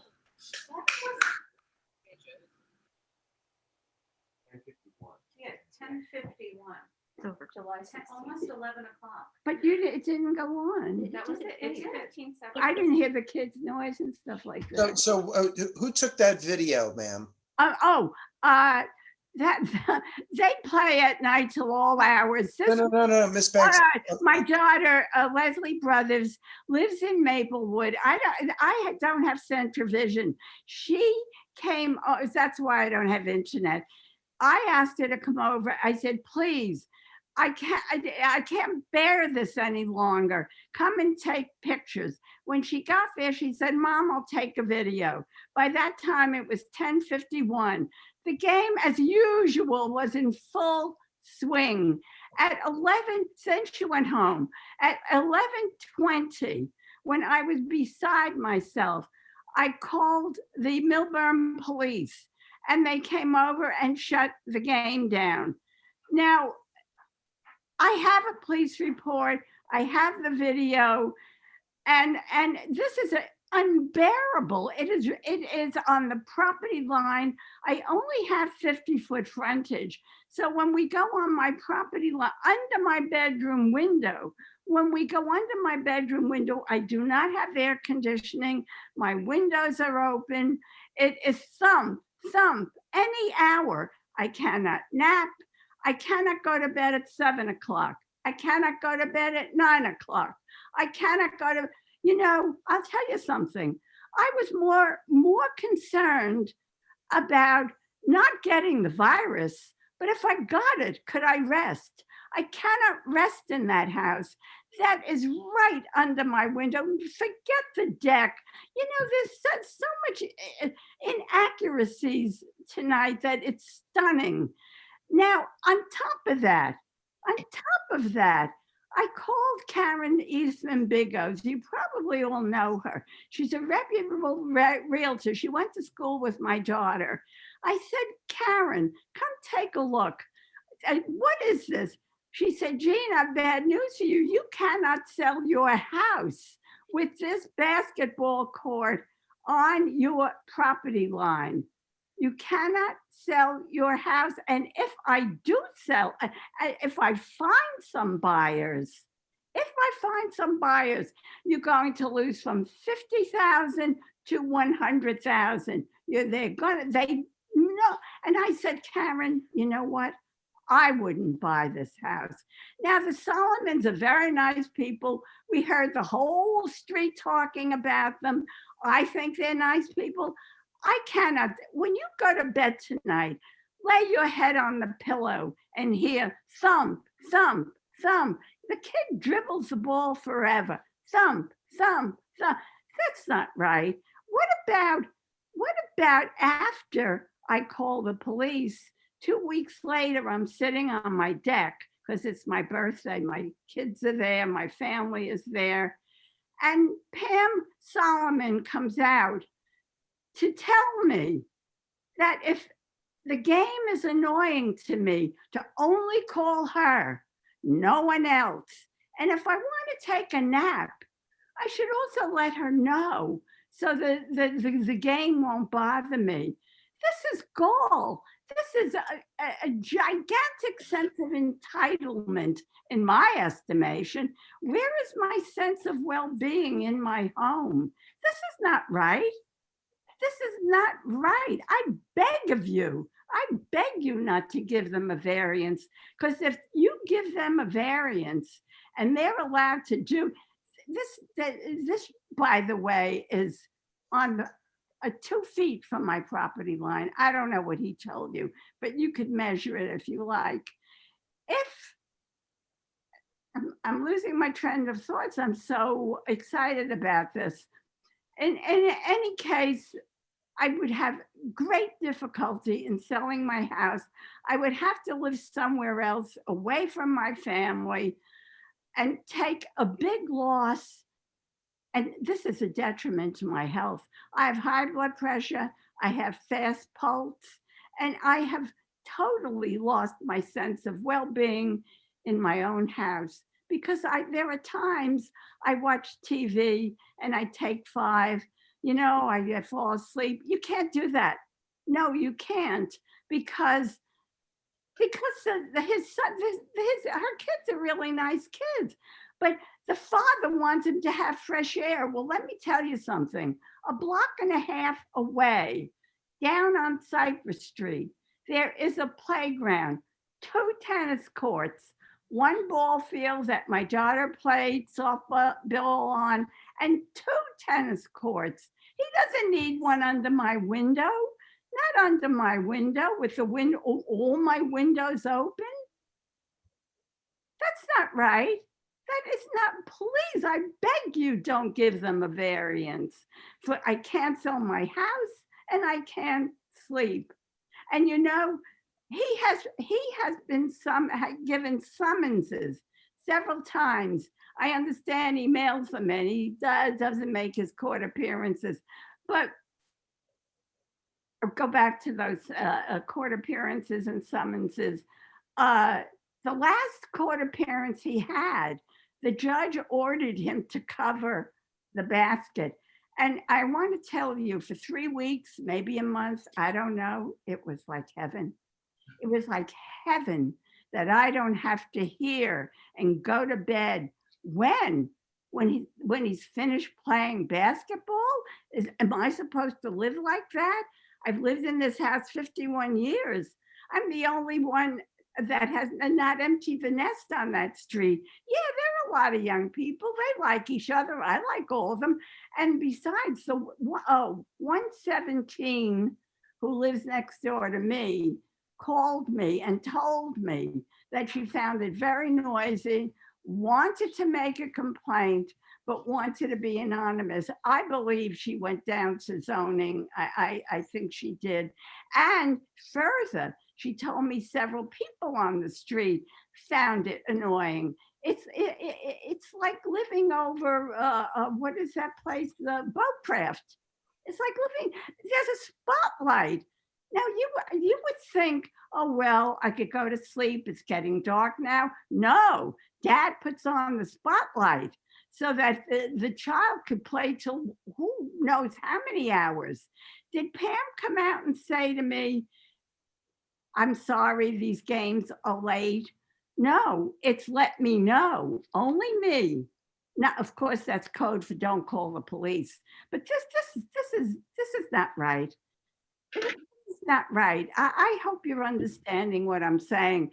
But if you find it a little, if you find I'm overwrought, I am terribly overwrought because I've heard such garbage tonight, such endless fan club nonsense, and which had nothing to do with thump, thump, thump. Put your head on the pillow and hear that noise.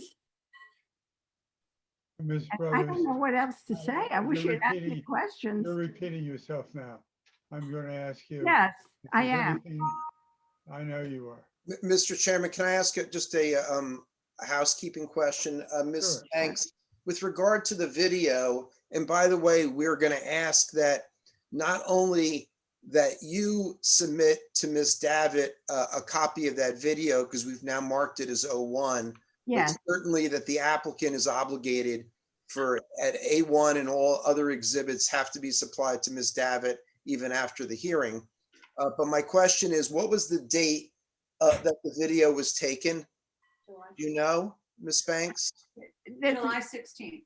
July 16th. Thank you. July 16th of what year? 20. 2020, right? Yes. 2020? Yes, 2020.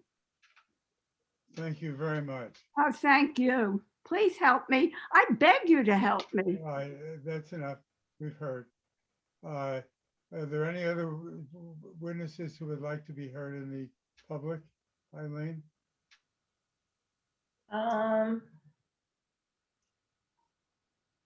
No, I see no other hands being raised. All right, board members? Mr. Questions? Chairman, I'd like to ask Mr. Solomon a couple of follow-up questions to that, if I can. Sure. Okay. Mr. Solomon, are you willing to accept time limits on when the children can use the court? Absolutely. And I'd like to answer that in a little longer form. There was an occasion very early on when we got the court where I noticed all of a sudden the kids were playing. It was a little later, like maybe 10 o'clock. And I pulled them off the court and I said, that's it. This is before any police or anything like that. I said, that is it. We are never playing after 9 o'clock again. And we never played after 9 o'clock again after that. And that was my rule. And when my wife went to talk to Ms. Banks, she was willing to, if Ms. Banks would have said, that's too late, make it an early, we were open on that. And we are still open on it. I mean, we're obviously not looking to be disturbing of our neighbor's sleep. That was never the intention. So yes, we're open to that. Absolutely. But the comment that it's incessantly, when she talks about hyperbole, I mean, that was some hyperbole there because there was maybe one or two occasions early where there was playing late without us being aware of it. And we made it very clear to our kids from that point forward, never to play after 9 o'clock again. And they never did play after 9 o'clock again after that. And they never will. So there was a lot of different comments there, but I guess your question just related to that. Okay, and she also referred to a spotlight. Are the only lights in the rear of your house security lights that were installed long before the court was installed? Yes. Okay, you have not installed any lighting specifically for the court, is that correct? We have just a couple of lights that are motion sensors for security. We never added any lights that were for the court. It's actually kind of even when those lights are on, it's kind of too dark to play on the court, but they're never going to be playing at that time anyway. Okay, and Mr. Simon, Ms. Banks testified about discussions with a Realtor when Mr. Solomon, also had contacted Realtor, got a letter from a Realtor, and he was quite properly told by Ms. Davitt that that was inadmissible and he couldn't testify because it was hearsay, which I fully agree with. It's just, I'd like to put on the record that we don't think the board should consider Ms. Banks' testimony about the saleability of her property, or if your board, that's going to be allowed, we would like to have Mr. Solomon introduce the letter he received from the Realtor. So that was a loaded statement, and I will try to break it down. First of all, as this board is well aware, the New Jersey rules of evidence are not necessarily to be strictly followed for purposes of Board of Adjustment hearings. And very often the board does take into consideration for the evidence that is submitted, including hearsay evidence. And the board affords to it the weight that it deserves. That being said, Mr. Harrison correctly notes that when it comes to valuation issues and whether properties will lose value or gain value, that evidence needs to be provided, not even by a realtor, but there's New Jersey case law that says that realtors' opinions on value are inadmissible. It can only be provided by a licensed appraiser. And here, obviously, whether it's Ms. Banks or it would be Mr. Solomon, neither of which are licensed appraisers in the state of New Jersey, and therefore any opinion as to value would be deemed not only inadmissible, but I would instruct the board not to consider it in their deliberations. Thank you. Okay. Can I give a brief summation? Well, before you do that, could I ask the applicant some questions arising from the testimony of the objector? Yes. So first, could you just shed some light on the comment about there being some kind of litigation forced against you related? Is that true or not? Was there anything? And my second question is pertaining to the lighting. That looked like a pretty bright basketball court to me from the video. So I'm just curious if you maybe redirected any of your lighting that is already existing to shine onto the basketball court.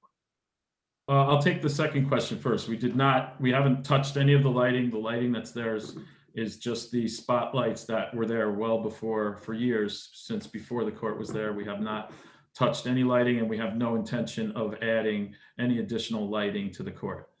In terms of litigation, there's no litigation. I did get I guess it was for when it was brought up to me by Ms. Davitt in a letter that we needed a permit.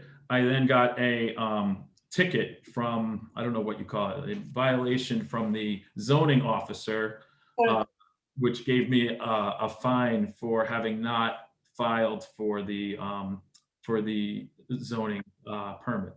So that's what I think she's talking about. And it was that caused you to put a cover on the hoop? No, I put the cover on the hoop out of good faith because I was understanding from the prosecutor that Ms. Banks was upset that this was happening during the time when I had not been yet approved. And I said, you know what, we're not playing now anyway. It's winter, but in good faith, I know my hearing is coming up on March 15th. I'll just cover it to show good faith that I'm not using it pending the zoning board hearing. Okay, thank you. Counsel, did you say you had a summation? Yes. In my alternate life, I've been chair of the Montclair Board of Adjustment since 1987. So I My condolences. I think I committed a horrible crime, and it was like a life sentence of community service that I received. And I understand that applications dealing with a structure or use that was established prior to getting approvals are always difficult to deal with. I always try to look at it from the point of view, okay, is this something that would qualify for a variance anyway, and is it in a proper location if it meets the criteria for a variance? I think in this situation, this clearly does. There are clearly unique circumstances affecting this lot in terms of the setbacks, as being a corner lot, in terms of where the house is located on the lot, that justify granting the variance. The court is, the reasons for concerns about the location of accessory structures largely don't apply. This is an at-grade structure. It is a permeable surface, so visibility concerns, runoff concerns don't really apply to this situation. As was shown, the tiny area that would have been a conforming location would have been, besides being not usable, would have been right across from where Ms. Banks' deck is located.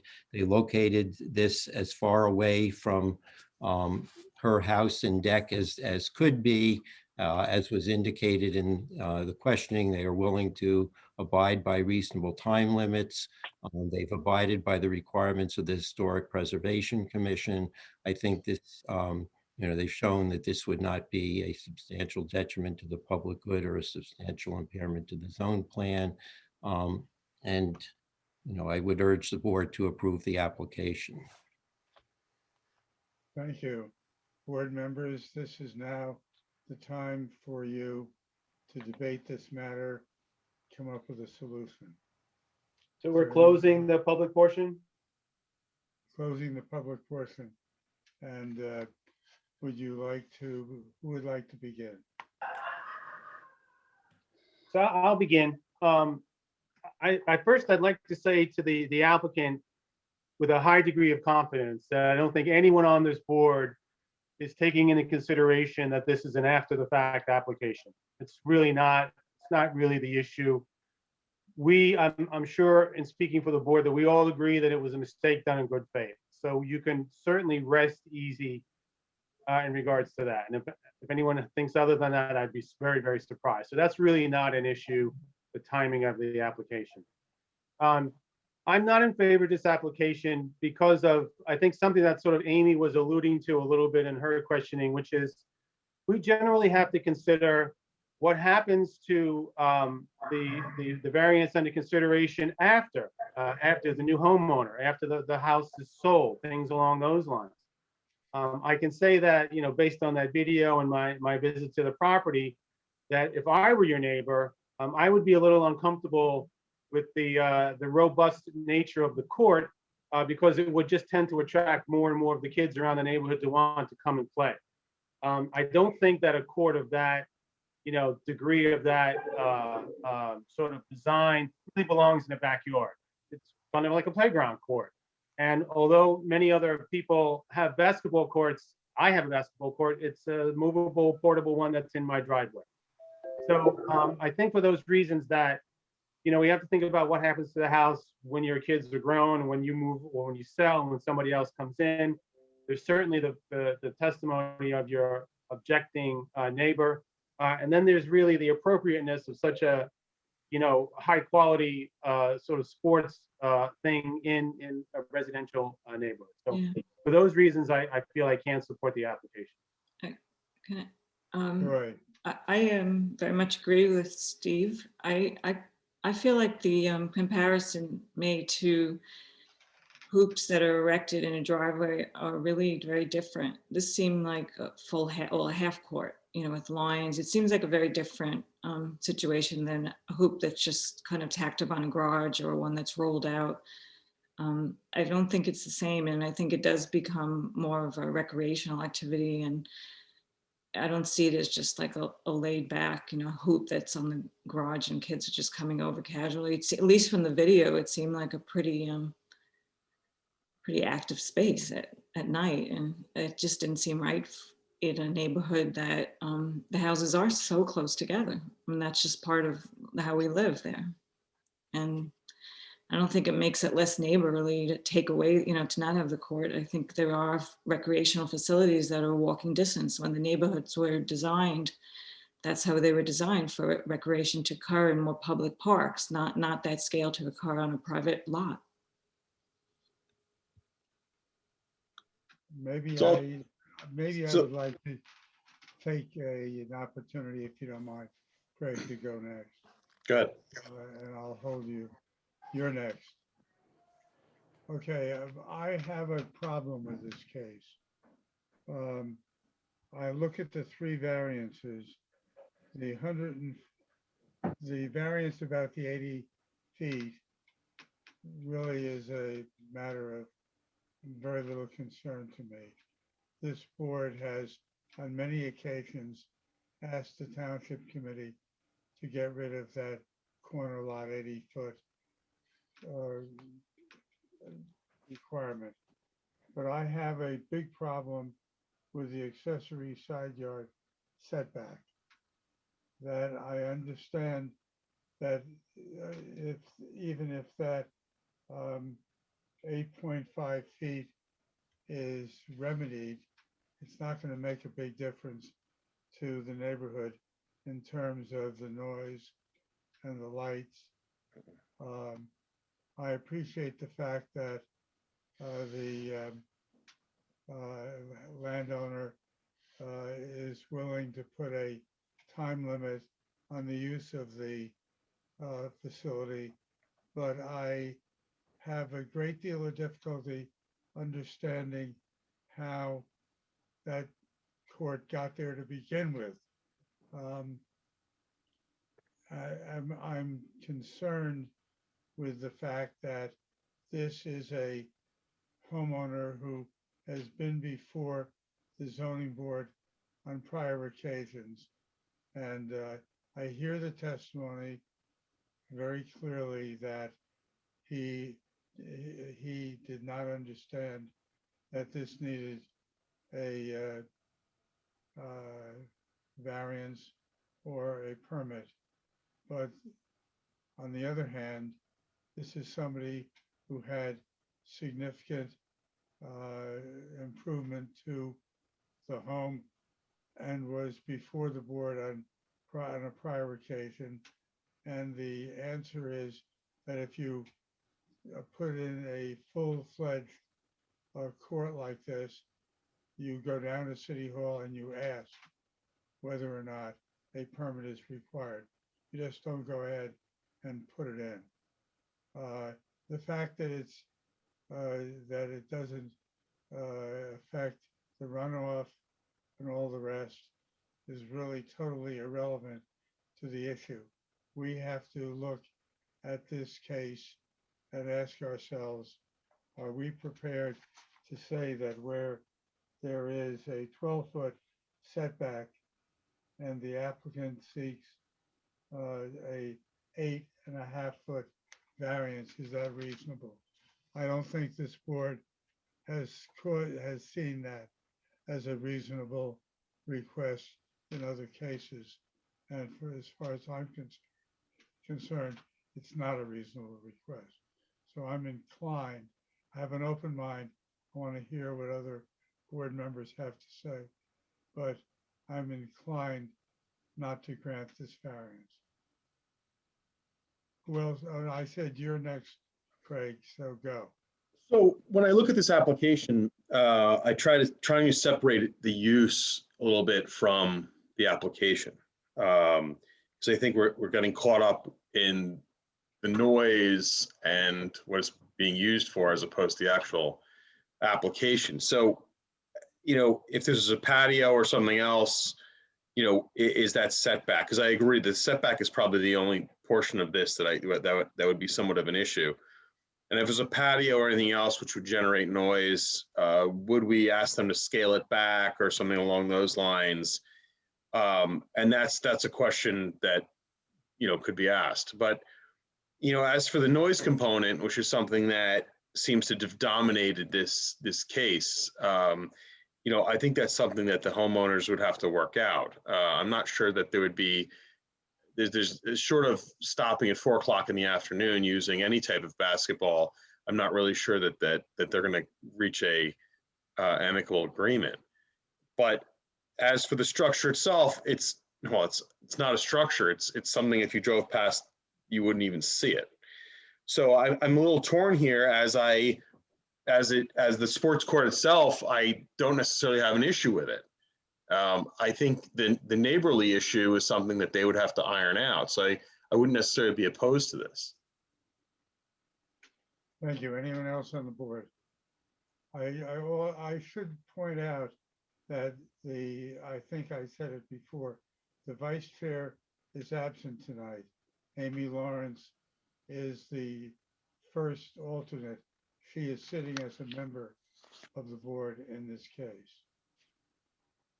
So does that mean that you'd like me to speak, Joe? Because I'm happy to. If you want to. That's up to you. It sounds like an invitation. I will say that, you know, despite that, you know, that I'm sure the Solomons, like was said, this was not an intentional thing, that, you know, you seem like good neighbors and all of those things. I do concur with the first three positions that, you know, recreation facilities like this, you know, are in public space, you know, for a reason, and that we have to look at, you know, so there's a hardship created by COVID, which I guess prompted this whole thing to begin with. And many of us are experiencing that, but there's also the hardship of what this sports court does to the other neighbors, and that has to also be considered. And so you know, when you put everything together, I do concur with the first three positions. Yes. Joe, I would like to make a comment. I think in terms of limiting the hours, it would be very hard for a zoning board to mandate that or to see that that is abided by. And definitely there is hardship to the neighbor. And I also do concur with Amy and others who have spoken earlier that this is at a very large scale as compared to just putting a hoop in the backyard, which is mobile. Even to get, you know, a fence, people are aware that zoning board needs to be informed. So I think, yeah, I would not be able to support the application. Mr. Chairman, I mean, you had indicated a willingness to support, I think, two of the variances and not the side yard variance. I mean, one option for the board would be to grant the accessory structure setback and the coverage variance, but require that they keep the 12-foot side yard setback, which would require moving the basketball goal itself besides moving part of the court. I focused on that one variance, but I'm inclined not to approve the entire case. I mean, I don't know how this application could pass the negative criteria test. I don't see how that's really feasible. By design, I mean, I honestly, I looked at the video, you know, I honestly, I couldn't see it very well going around the property, but it's a really beautiful court. And what that translates into is a lot of use. Monitoring hours is very, very tough. I mean, it's hard to get your kids to do what you want them to do. So I just can't see how this application could pass the negative criteria test. Maybe the applicant wants to address the negative criteria. We really didn't hear evidence pertaining to that. Can you be more specific? I'm sorry. I'm willing to address it, but I'm just trying to understand exactly what you're referring to. Rob, could you define the negative criteria for the applicant, please? Well, sure. So as Mr. Harrison is well aware, the negative criteria consists of two parts. The first part is that there cannot be substantial detriment to the surrounding area. That's the neighbors, and that's what Steve is in part referring to. But there's also another prong of the negative criteria in which the applicant has the burden of proof to demonstrate that there is no significant impairment to the zone plan or zoning ordinance. So when they talk about the zone plans, it means the master plan. And the applicant, in all cases that deal with bulk variances, including this one, needs to satisfy their burden of proof as to both prongs of the negative criteria. Thank you. You put that very well. Bill, I'll Is let there is there a motion in this case? Well, wait, Mr. Harrison, do you want to say something? Well, I think rather than trying to address this tonight, if the board wants, more specific testimony on the negative criteria, we can certainly do that. I think it would be better if we prepared and did that. That's part of that. I'm sorry, that's part of your case. Yeah. I understand. That's part of your case. And we're not going to put this case off. In my judgment, we should not put this case off to give you an opportunity to address something that you had the burden of addressing tonight. One thing that I'd just like to say that hasn't been, thrown out yet is, first of all, yes, we would be restricted on time and we would stick to that. So that can certainly be enforced through a call, to the town, and we've gotten those zoning violations before, those violations from the code enforcement officer. So we would be willing to do that. We'd be willing to take down the lights if you think that's an issue. As I said, we're open, the motion lights, we're open to putting in trees to block the sound and the view from Miss Banks's house. That's another option. So there are certainly ways to address the issues that were raised, especially the noise issue that is the primary issue that was raised. Thank you, Mr. Solomon. Let me ask you again if there. My wife. I'm sorry. I'm going to, you've had your chance, and this is not the time for the applicant to put the case on. Is there a motion in this case? So I'm going to move to deny the application. Second. Okay. Craig Plaitner, No. Jody Sharma, Yes to denial. Joy Siegel, Yes. Steve Tover, Yes. Wolfgang Torres, Yes. Amy Lawrence, Yes. Joseph Steinberg. Yes. Motion Thank is you, board, for your consideration. I get to do 2 corner lots on Wednesday, so I had 2 weeks ago, so lucky me. But thank you for your consideration. You're welcome. All right, we're moving on to the second of the 3 cases we have left on our, this is Moffett at 19 Bailey Road. I think that's the next case. Is it one not? second to, do we have everybody out? Yeah, okay. So Moffett is Erica. And I think,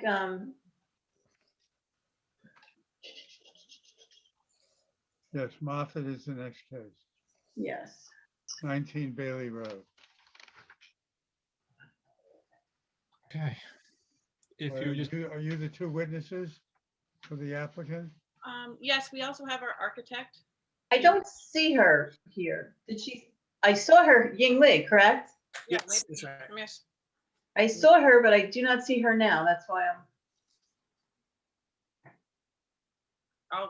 I just texted her. I'll call her. yeah, I don't know where she went. She come Or back. if you're not ready to proceed, we'll take the next case, come Oh, no, back to you. I mean, I'm willing to start without her. She says she's here. Oh, she's here.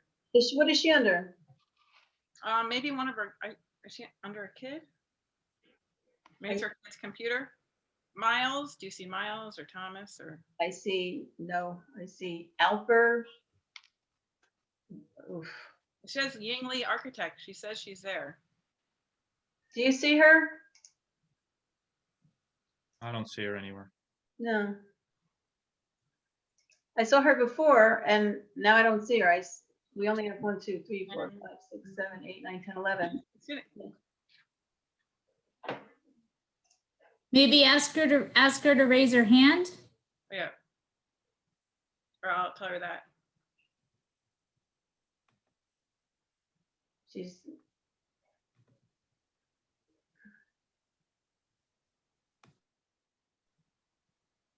What happened to Eric? We lost Eric.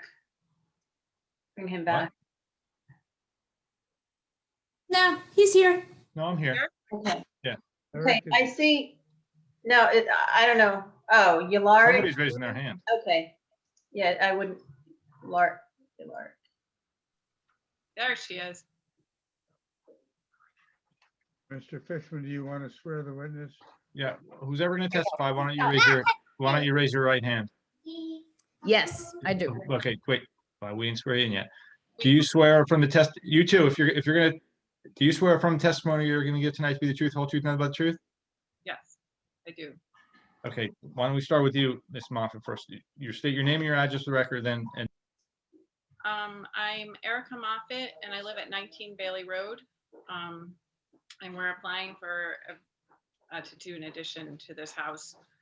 I don't know if it matters, but we have lived in town for. wait, before you, can you look, if your architect can just state her name and address for the record. Sorry.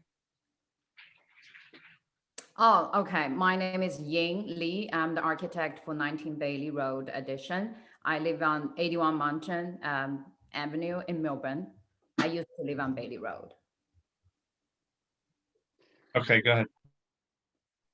I have a question to the two of you that comes up when I read this application.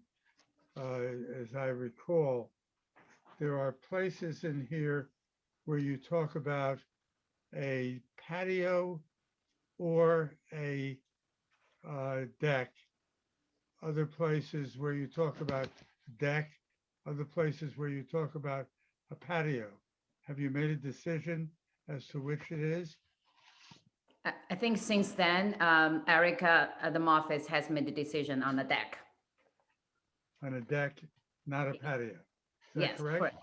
Correct. As far as my understanding, as far as the zoning and the variance concerned, patio and deck equally basically applied. The same rule applies to either patio or deck. So, but at the I time, want to know, if this matter is approved, I want to know what we're approving.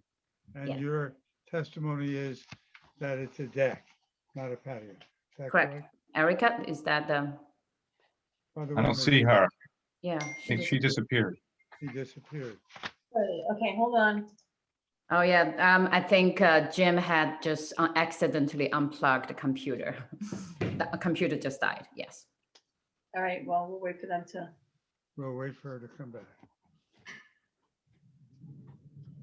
Miss Lee, it's nice to see you here again. It's been a Yes, long good to time. see you again too. There she is. Sorry, we unplugged the Wi-Fi to plug in the computer. Okay. We've been waiting so long that the computer battery was running out, so. I apologize. Yeah. Who wants to go first? I think Ying should. Okay, I can go first. Basically, this is this is my. I'm sorry, Ying, I apologize for interrupting you. If you're going to be providing testimony as an expert architectural witness, we should probably get you qualified. So I'll do that just for purposes of procedure. So if you can provide the board with your license, area of expertise, and experience in the field of architecture. Yes, okay. I am a licensed architect in New Jersey since 2009, in New York since 2006. I was working in New York City as corporate architect. And since I moved to New Jersey, I started to do residential architecture, literally basically as a side hustle. And but I guess the word got around, so I started to basically solely working on residential architecture, doing addition and renovation, sometimes new construction. So over the time, I had got basically with word of mouth, I have become a full service architecture and in the interior design firm. And education-wise, I have a bachelor degree in architecture. I also have urban city planning degree, but I never practiced the city planning. So, but for the last 10 years, residential architecture, especially in Essex County, is my specialty. And have you been qualified by zoning and planning boards in New Jersey?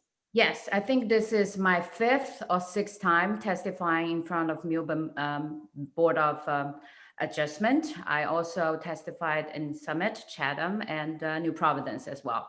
Okay, and your license remains in good standing? Yes. Okay, thank you, Mr. Chairman. All right. Thank you.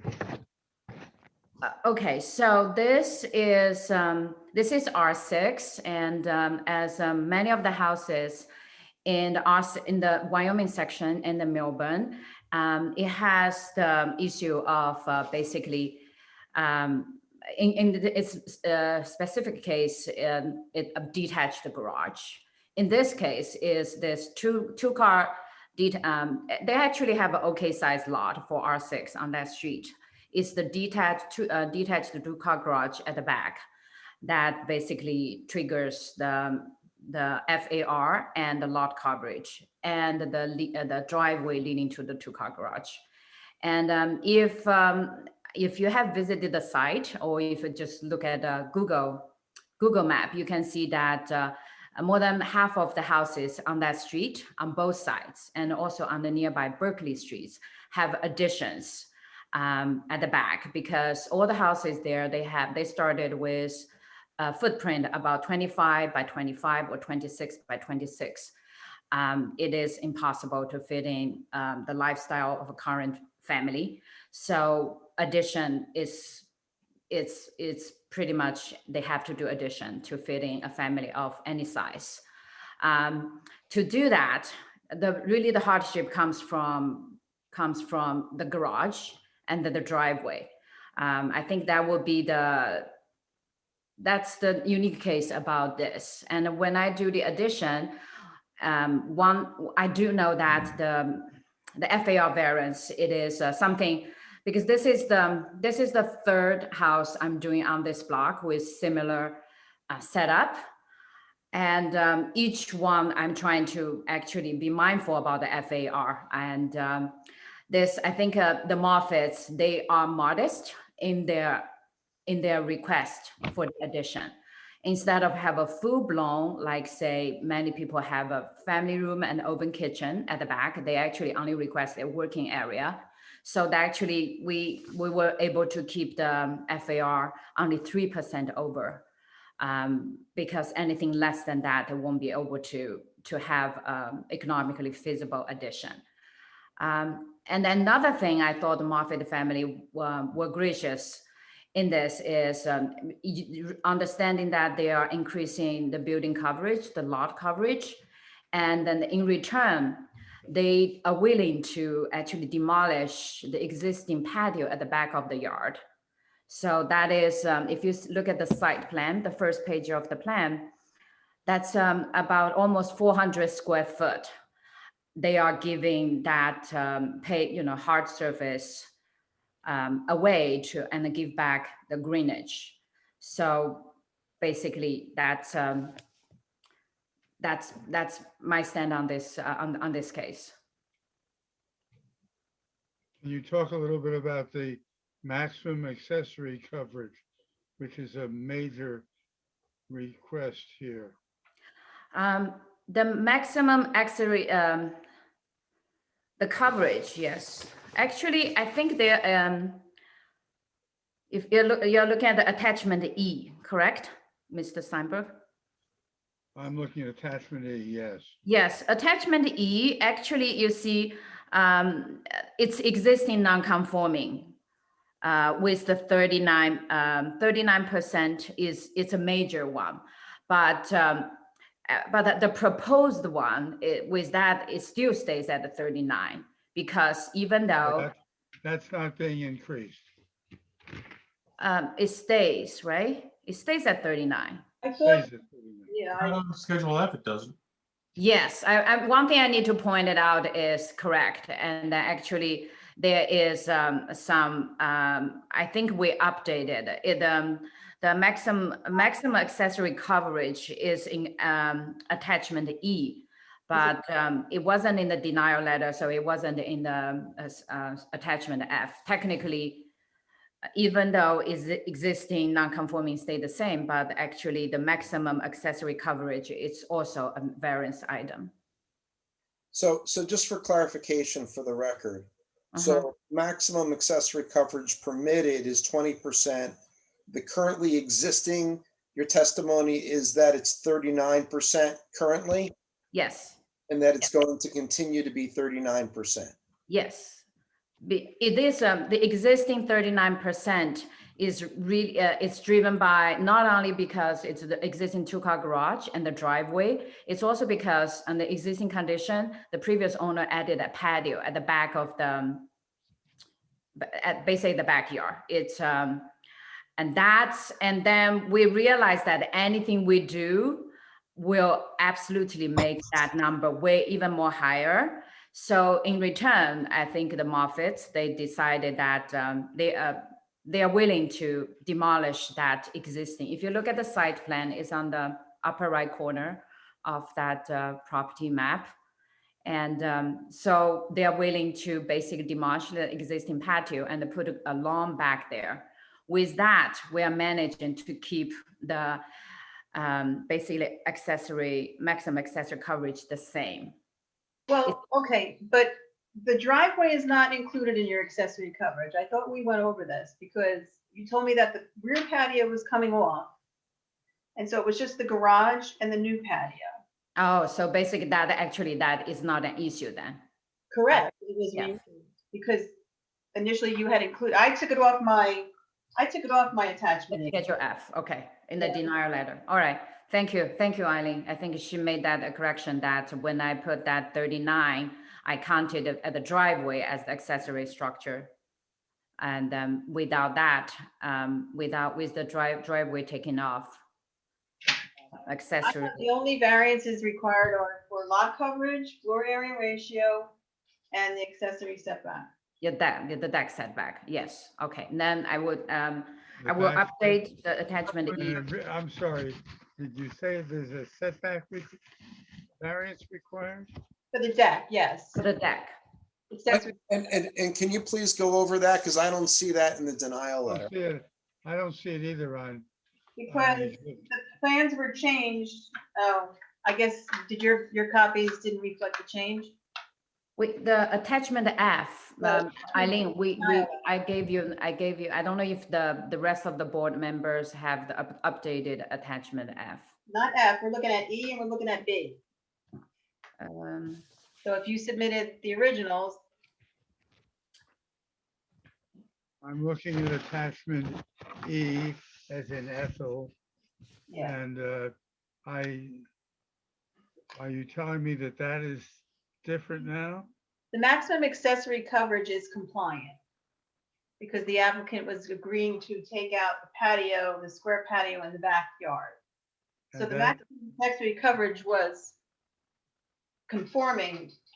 I had to add accessory setback because they had the deck, which was only 9.23 feet off the property line. Yes, I think that one, Eileen and I went over, we added that one to it, but it wasn't updated. I'm sorry, Eileen, tell me again, what has been added? Accessory setback, the deck, it's 9.23 off the property line, for 12 feet is required. And the proposed is 9.23. 23. So we need a 2.8. 2.8 2.8% variance. 2.8 feet. Oh, that's feet. I'm sorry. You're right, that's feet. Can I bring up an issue that I know one of my neighbors is going to bring up? That's a variance issue as well. I think we Yes, should address it please. now. Our neighbor, I guess lower number, has a air conditioning unit on, because our houses are really close together. Whoever came to see would see that they're closer together. Air conditioning unit that's where it needs to be next to ours. But if we build, then they would need a variance for their AC and they want to put in another zone. They don't need a variance because you're building. But even if we're there, they wouldn't need it. We don't get encroaching on them.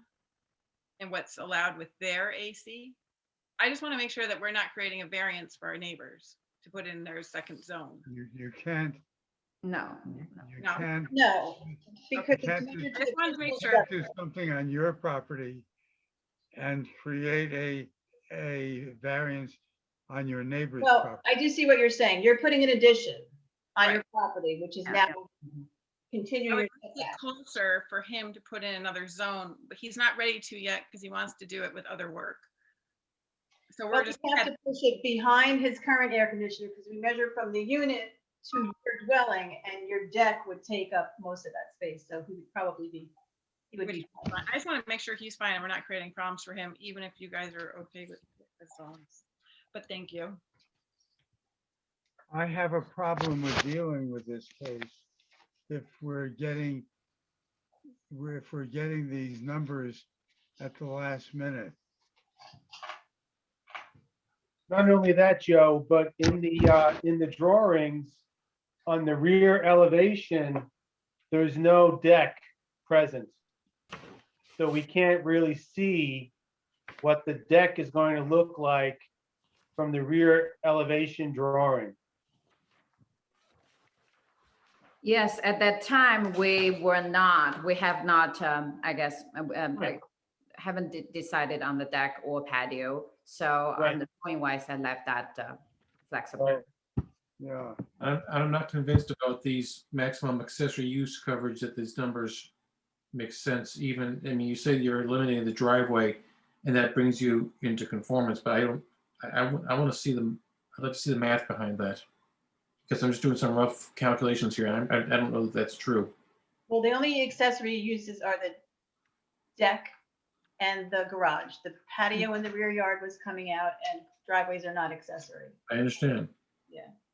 Basically, it's a 400 plus 400 max, yeah.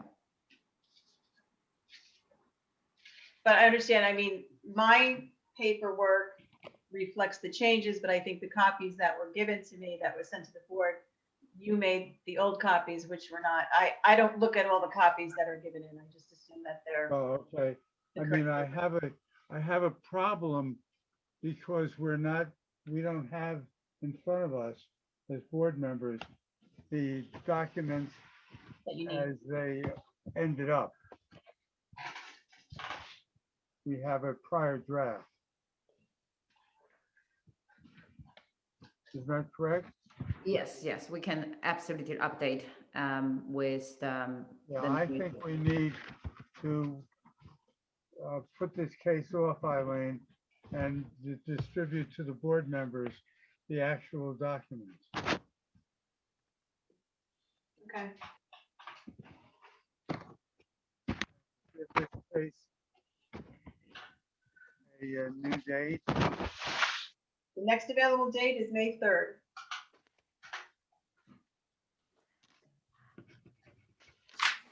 Will have to be then.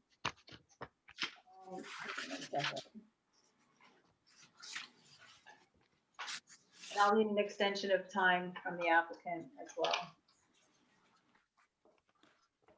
I'm sorry, say that again, Eileen.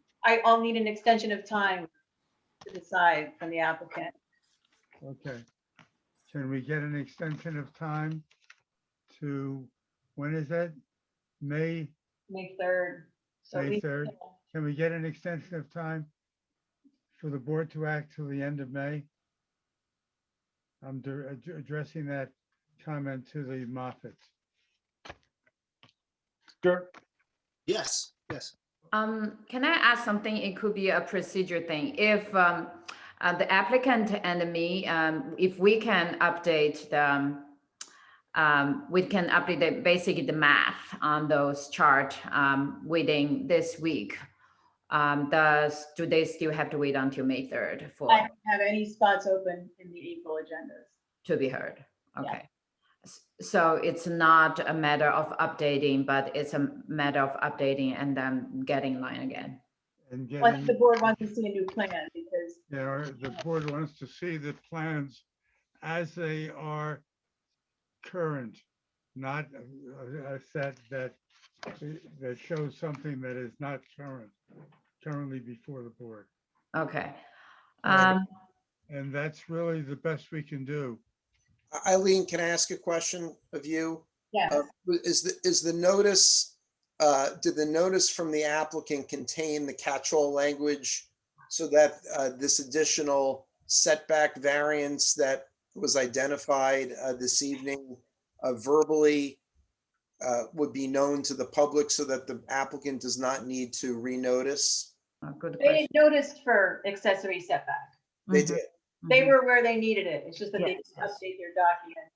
I mean, Right. I Thank think the documents were updated. What's not updated is the copies that in your hand, in that That's the distributed to problem. the board members. That's Yes. the problem. Does Yes. that include the deck being in the rear elevation drawing? Since we are going to update the copies sent to everybody, I will update the deck information Well, since that okay. decision has been made. And Thank you. please get everything into the hands of Eileen as quickly as possible. Okay. Thank you. So this has been, this application will be carried to when, Eileen? May 3rd. May 3rd, without any further notice to the public. The applicant will not be renoticing. That's fine.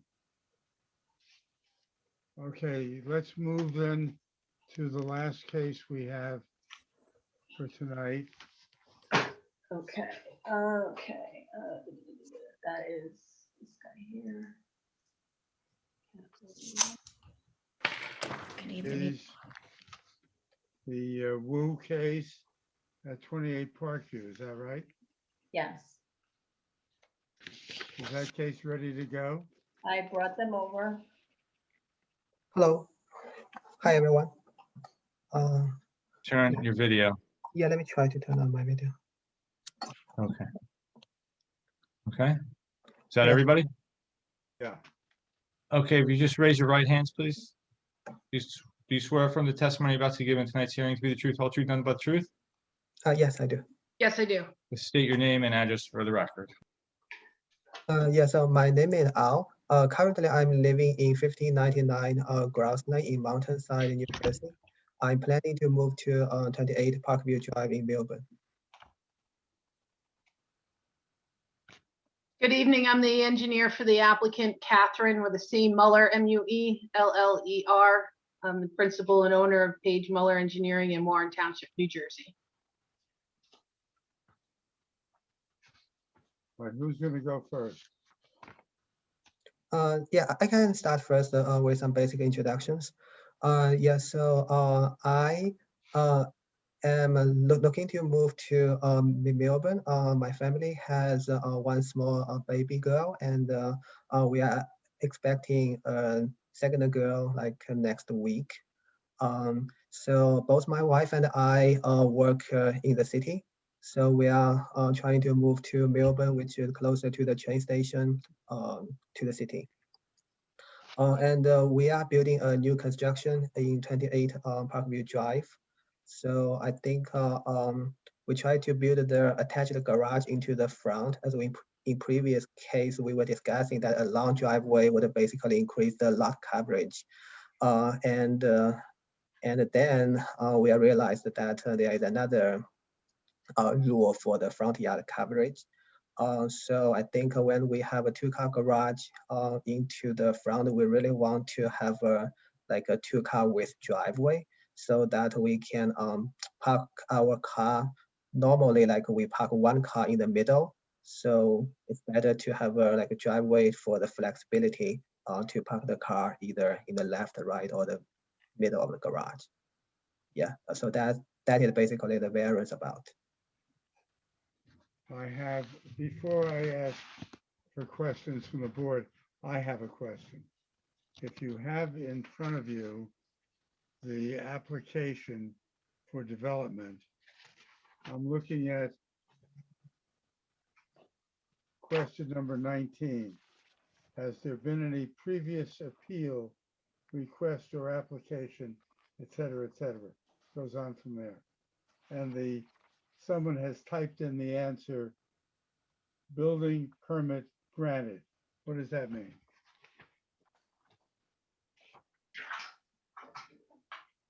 If you need a variance, how did the building permit get granted? If I could be sworn in, I could answer that for Mr. Wu. Well, Yeah. you have been sworn in. Or qualified as an expert. Let's qualify Ms. Yeah, Muller let's as an expert, if I can, Mr. Chairman. Sure. So Kathy, can you please provide for the board your qualifications, your areas of expertise, licenses, and experience as a professional engineer? Surely, I have a bachelor's of science. Can't hear you. Can't hear you. Can you hear me now? Yes. I have my bachelor's of science in civil and environmental engineering from Clarkson University. I'm a registered professional engineer in the state of New Jersey since 2003. I'm the principal of my company that I've been with for 20 years. I've testified not in front of Millburn yet. It's my first time here. But all the surrounding towns, Summit, Chatham, Warren Township, Watchung, all throughout Morris County, Somerset County, Warren County. And my license is in good standing. Those other towns don't count. It's only Millburn. Well, first time's a charm. Yeah, right. So you brought up the statement that we had said about the building permit was granted. So Mr. Wu came to our office spring of last year, and we prepared a lot grading plan for the removal of an existing house, a detached garage, and a long driveway to the back, and proposed construction for his new house. At that time, we had proposed some grass strips in the front in his driveway to make it a fully complying redevelopment of the property. He started to build the house. It's under construction. And while that process is going on, he's coming in for the variance to do a fully paved driveway. The property is undersized for the lot width in the zone. 60 is required, and we're just shy over 50 feet wide. So that would only, complying front yard coverage would only allow him about a 12.5-foot paved driveway. When you take into account the front stoop and the steps that come off the front stoop and the walkway around to the right.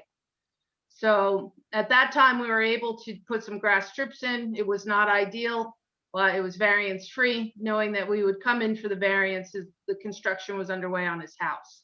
So that's what we're here for today.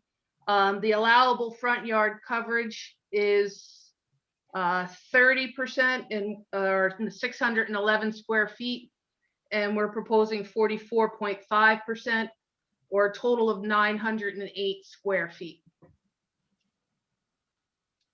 And that's because of the a double width driveway?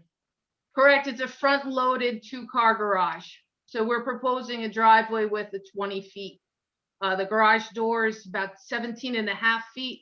So when you pull up to the garage doors and park, you can open your door and step out onto the pavement versus lawn.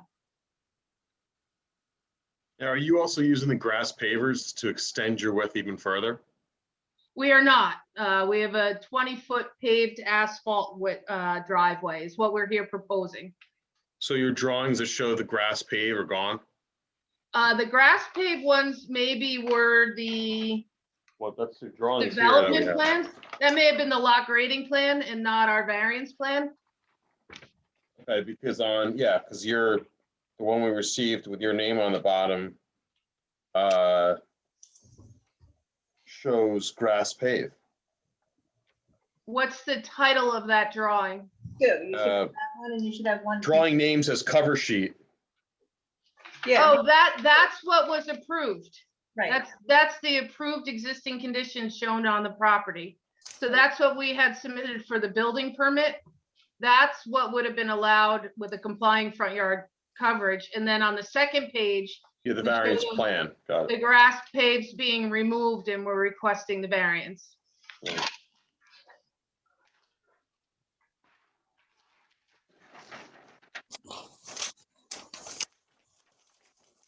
Okay, I see it. No confusion. So let me ask you this. So practically speaking, if you didn't get this variance and you had a single car width driveway leading up to the garage, right? At some point, the driveway opens up right in front of the garage, so you can actually park two cars side by side, right? So what you're trying to avoid is making that little S maneuver to get the second car in side by side. Is that my understanding? Correct. We have it 20 feet all the way out to the curb. If we jogged it and narrowed our curb cut, the majority of that reduction would be in the right of way and not help our front yard coverage. Right, right. Okay. I have a question. So it sounds to me from what you just testified to, that you knew that you wanted this variance when you redeveloped the property. That's And- correct. That's the nature of a front load garage on this property. And so why did you not choose to apply for the variance at the time of getting approval for the redevelopment? Because now the house is built. That's correct. We did a complying design for building permit. Mr. Wu's pretty far along in the process of the house construction so that they can move there. So really it was a timing issue. We submitted these plans in the fall. We submitted them early November. We did the grading plan, the compliant one was last submitted in August. So we had about 2-3 month delay to get the variance plans put together and all the applications. But in that time, he was able to start the construction of the new home.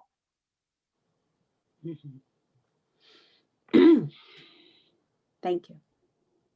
So you kind of gambled, right? Right. Kind of gambled to say, okay, well, we may get this variance, we may not get it, but we're going to go forward and build anyway. That's correct. The house was designed, the architecture was fully done, and he's under construction. Yeah, so here's the thing.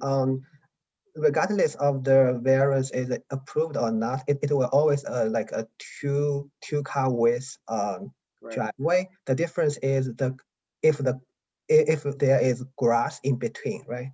So from my point of view, the grass in the between would not be good for this grass either, if that is the case. So I'm willing to do like all the pavers instead of the asphalt if you think that is more looks better and for the front yard. This is something I'm willing to do. With all due respect, we're not here to design your house for you or your driveway. We're here to tell you whether or not you can get the variance. Sounds to me, Ms. Mueller, sounds to me as if you gamed the system a little bit. It was more of a timing issue. They're ready to move into Millburn, and they're 3 months further along on their construction.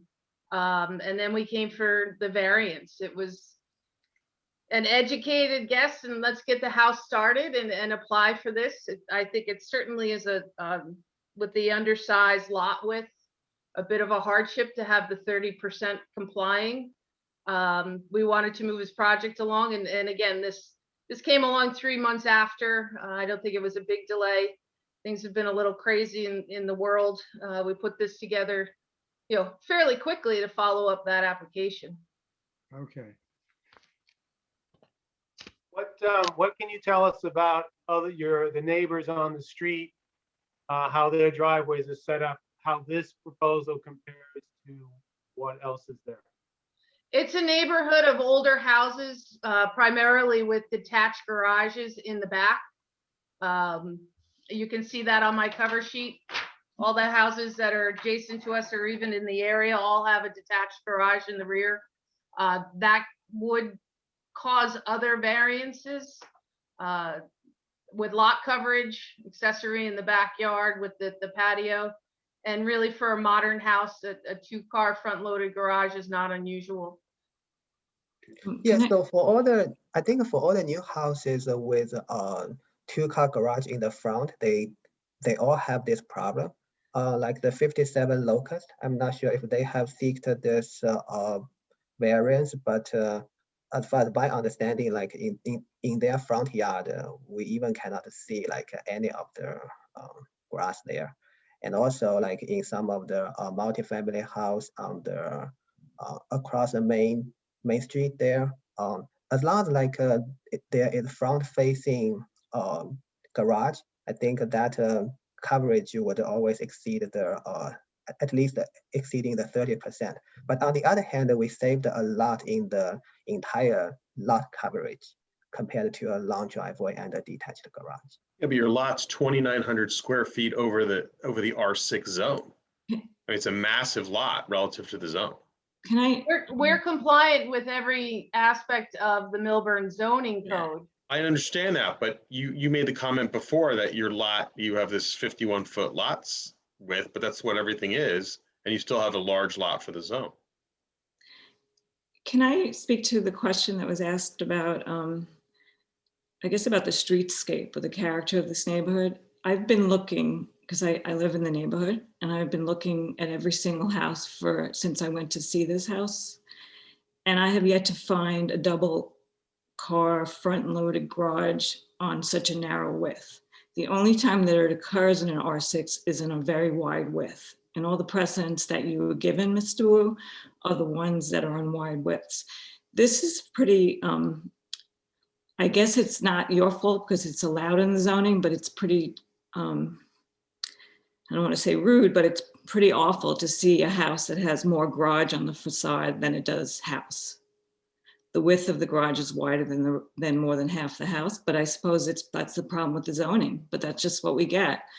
But to go in, I would have a problem permitting asphalt to be taken over almost more than half of the front yard. And I think you said it's a hardship. It's a self-created hardship. You put a two-car garage on a really narrow lot front facing, really just doesn't belong there. And now you want to pave it.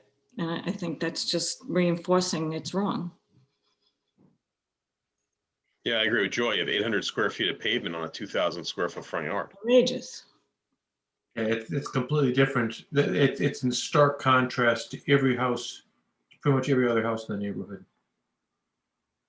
It's completely, it's not at all contextual. It's completely acontextual. And it's really it's a problem. And we're seeing more and more of it in R6. It's a problem. Yeah, I agree with you, Troy. I went up and down the block and I could not find another one like that. Well, typically, we're doing a more modern house. The desire today with a new house is a two-car interior connected garage. The days of the detached garages in the rear, new homes just are not proposing that. Obviously it's a narrow lot. We have to do a front-loaded garage. The 30% coverage on a 50-foot wide lot wouldn't even support almost a single car garage front loaded. The proposed pavement that we have on our original plan is only 12.5 feet paved. That's what's allowed to compliant in the front yard. As I said, I know it's allowed. I'm just making a comment that it's completely wrong for the streetscape. I know of other towns that don't allow front loaded garages. And unfortunately, that's not a criteria here. The architecture of the You're here for variance we're discussing here. And I just want to come out and say that just reinforces a situation that was created. Having a two-car garage it's just not appropriate for this narrow lot. Whether or not it's a part of modern living or not that's open. Yeah, I mean, if you look at the architect drawing, you would see that I would try to fit the neighborhood. Although it's the two-car garage front loading, it will not seem very different from the neighboring houses. And the front garage, yeah, we have like one like a side door, which would be similar to these side hall colonial. And when you look at the front, what I believe is try to build a house both fit the neighborhood and also to make the neighborhood look more beautiful. this is what I'm thinking. But if you think a 2-car garage does not serve that way, then everybody is, I want to refocus the board. We're not talking about the garage in this application. We're talking about, and I'm looking at the summary of the variances.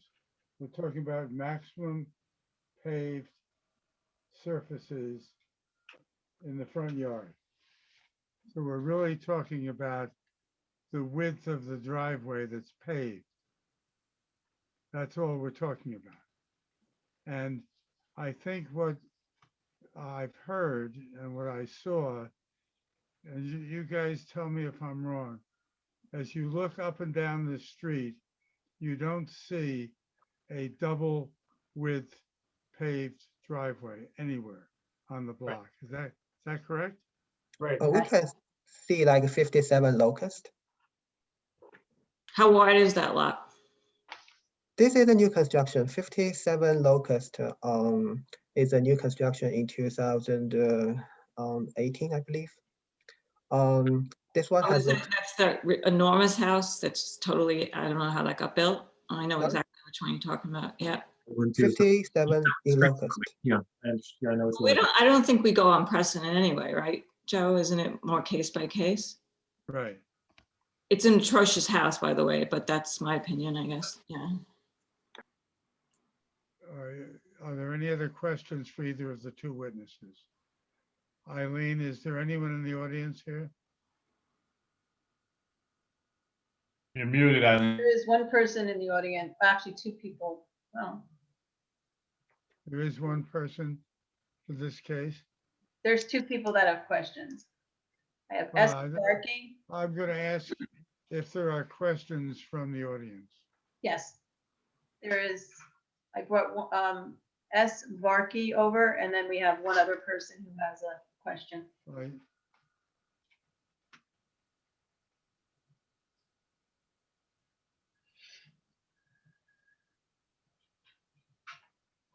Hello. Yes. Mr. Varkey, you have Yes. a question? This We're is time- neighbors across. Hold on. Wait. This is the time for questions only. Yes. We have questions about the size of the property. Wait, you can only speak one at a time. You both can't speak at the same time. Okay. And you need to direct your questions to either Mr. Wu or Ms. Mueller. I also want to add that I'm seeing, at least from my Zoom recording session, that there are a couple of questions that are being posed in the Q&A function of Zoom. For purposes of our Land Use Board of Adjustment hearing, those questions need to be asked verbally. We do not acknowledge Q&A that is typed in. So if you have a question, and the reason why I'm raising it, because I believe Mr. Varkey had at least one question that was posted in the Q&A. If you have a question, you need to ask it of one of the 2 witnesses. Yes. All right, indicate, Mr. Varkey, who are you asking this question of? We're asking why this variance was put out there first, after the house has already been built. And we also question why, whether this is conforming to rear yard unoccupied percent of the lot and rear setback. Because when we look at that house from our house, we see that the back is way, there is no setback in the backyard.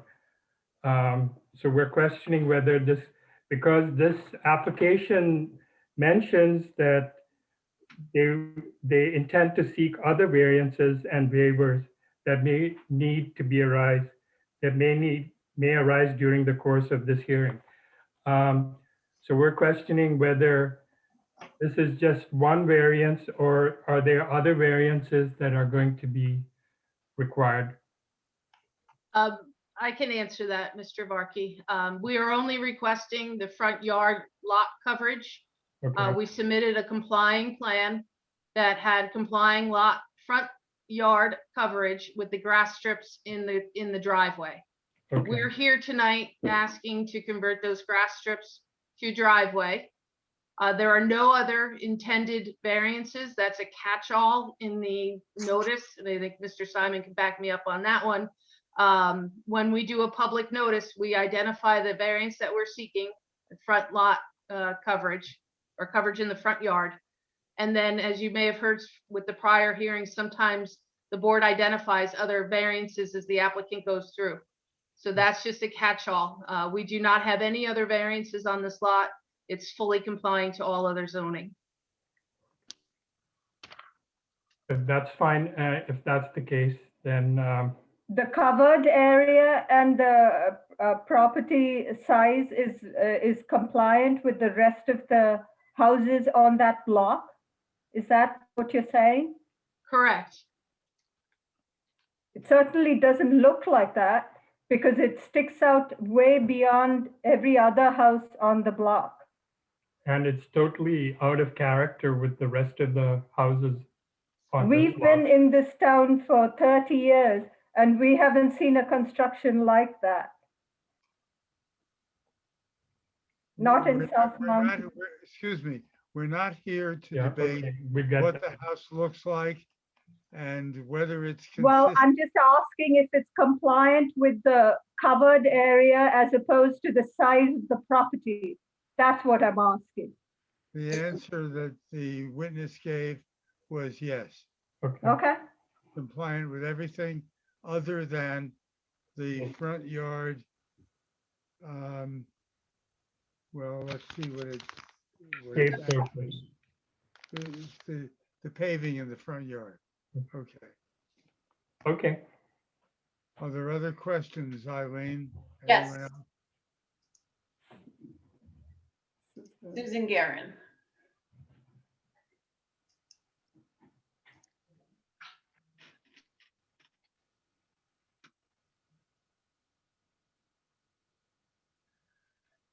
Hello, Yes, Susan Guerin. thank you. This is Susan Guerin, 25 Undercliff Road. Who are This you question- directing? Who are you directing your question to? To Kathy Mueller. Yep.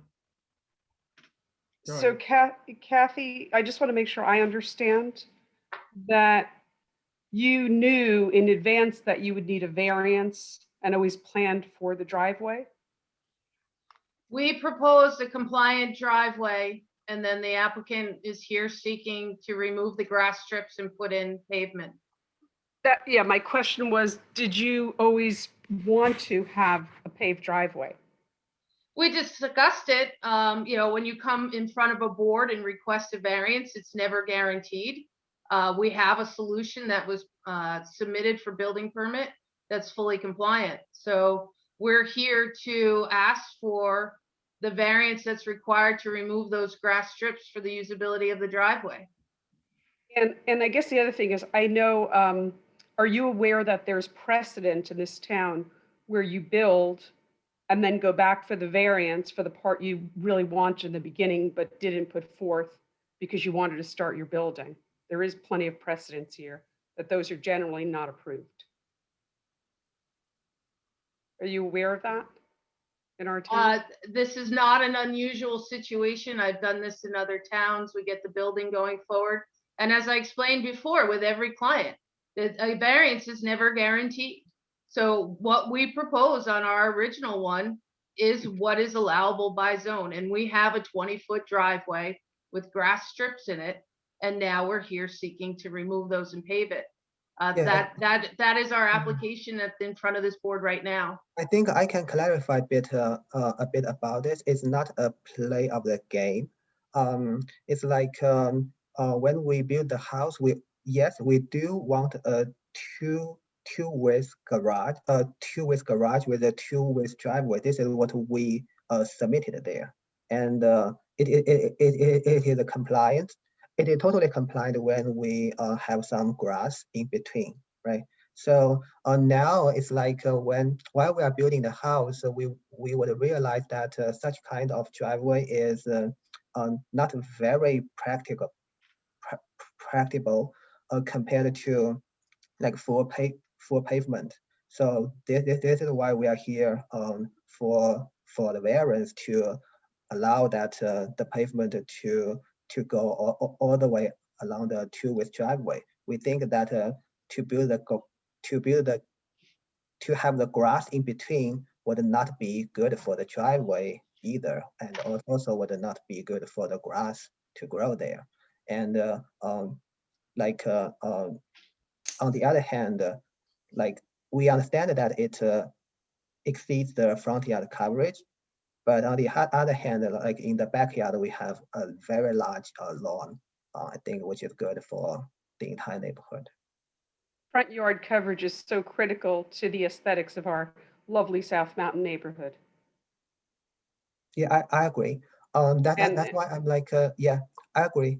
So that's why I'm seeking like some kind of opportunities to you can see when I build my house, I would try to make the house looking or make the house feeling or make the house designed to fit the neighborhood. I try my best to do that. I hired the architect in Melbourne, locally in Melbourne, HM architect, who would make sure that's happening.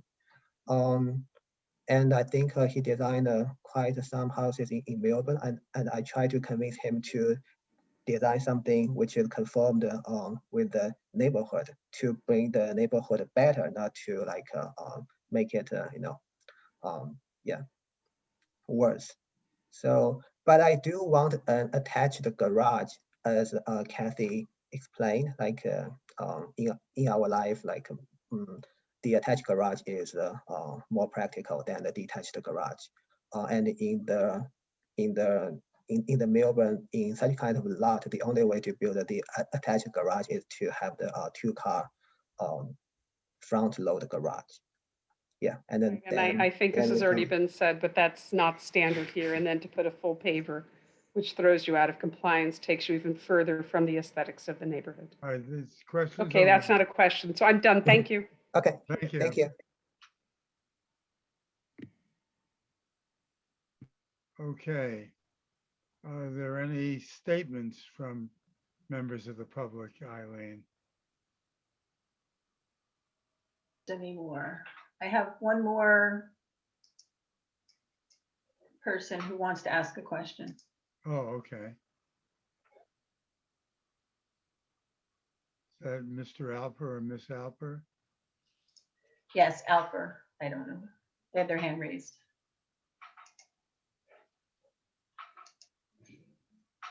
Sorry, I'm just starting the video and stuff. Hi. Mr. Alper, remember now, questions only, not statements. Oh, I think I heard you. We can have the statements now. Do you want to make a statement? Yes. Okay, there's no other hands. There's no other hand for questions. Correct. All right, Mr. Alper, I will let you make a statement. Would you tell us your full name and your address, please? Hi. Wait, do you need to be sworn in? And let's swear. Let's Just, swear in there. just raise your hand. Do you swear from the testimony you're about to give the big truth, whole truth, nothing but the truth? Yes, I Now do. state your name and address for the record. My name is Alper Özocak. I live on 27 under. Hey, wait. Slow down. Spell your name. First name, Alper, last name. Alper, and last name is Özocak, Ozocak. I live on 27 Undercliff. I'm the. We are neighbors with the applicant on our backyard, so we have adjacent backyards. And I mean, we have been with Susan, my neighbor, just talked. We have been dealing with all the dust and noise and all the construction stuff and all the construction accidents like flooding into my garden, and all my mulch and plants are getting ruined. So all that stuff has been happening, but the worst was having this massive building right now, when I look, sit in my porch and look out, I don't see those trees because dozens of trees were taken down, and I just see a huge building. And when I walk around, it's not the same street anymore because I see that, you know, all the other houses are, maybe they are old, but this is the neighborhood, this is the streetscape we love, and that's why we moved here. And now I see a huge house with a Mr. Alper, large opening. I'm sorry, sir. I'm going to interrupt you. Okay. We have, the board has only one matter in front of it tonight. Okay. I'm coming to that. Has to do with the driveway. Yeah, Not I'm coming to the driveways. Not the size of the house or anything. Okay, okay. I just want to make the statement that I agree with, I mean, some of the speakers before I started. Anyway, I mean the driveway and the front yard, which is the topic of today's discussion.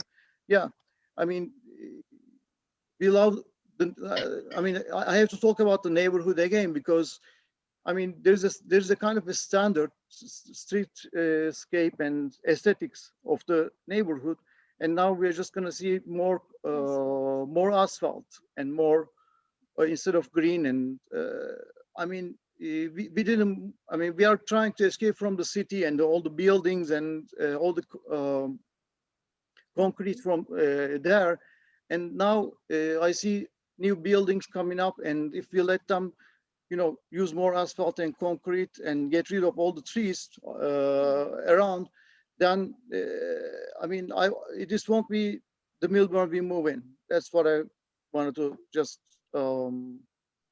mention. And thank you. Thank you.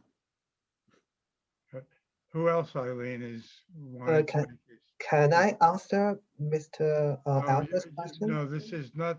This is the time for people from the audience to make comments.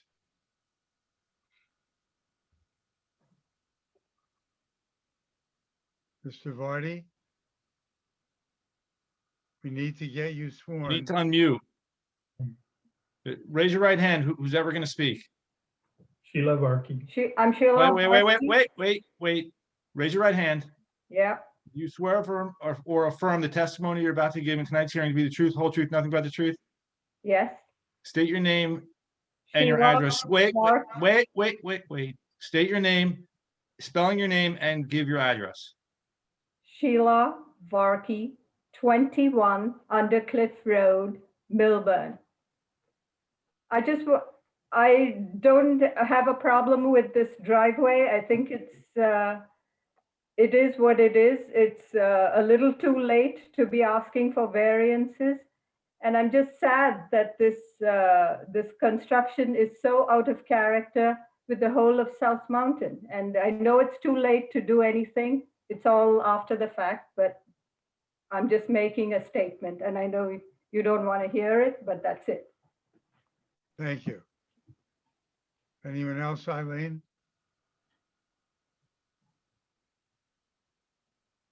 No. No one else. No one else wishes to make a statement. All right, board members. Can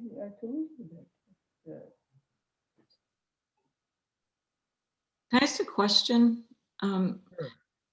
Right now under construction, there's no front steps leading up to, which is like the front entry. Will there be steps that are added? It shows in the drawing, the cover drawing, that there are steps. Yeah, since we have the front deck starting from pretty low elevation, there's only one step. So will that step come in front of the house? Because right now you're 40 feet from the front setback. That means that's going to need a variance. No, not the step, as long as there's nothing.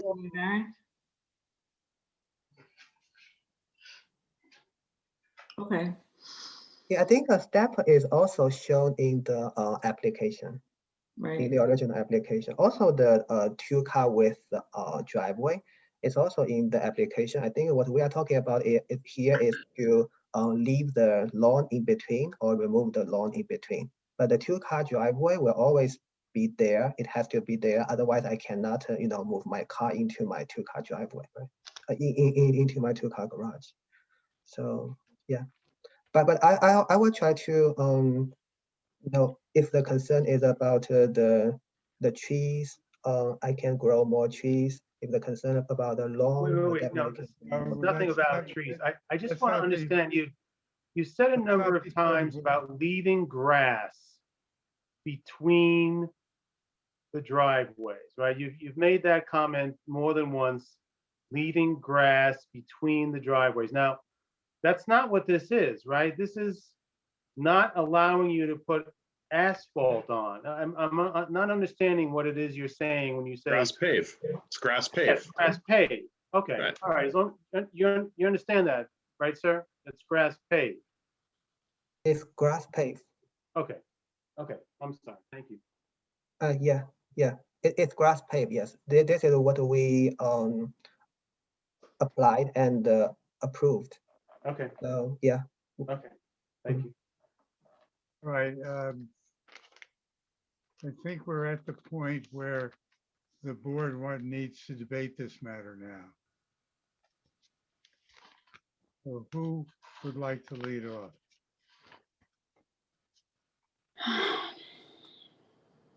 Amy. You could hear me sighing.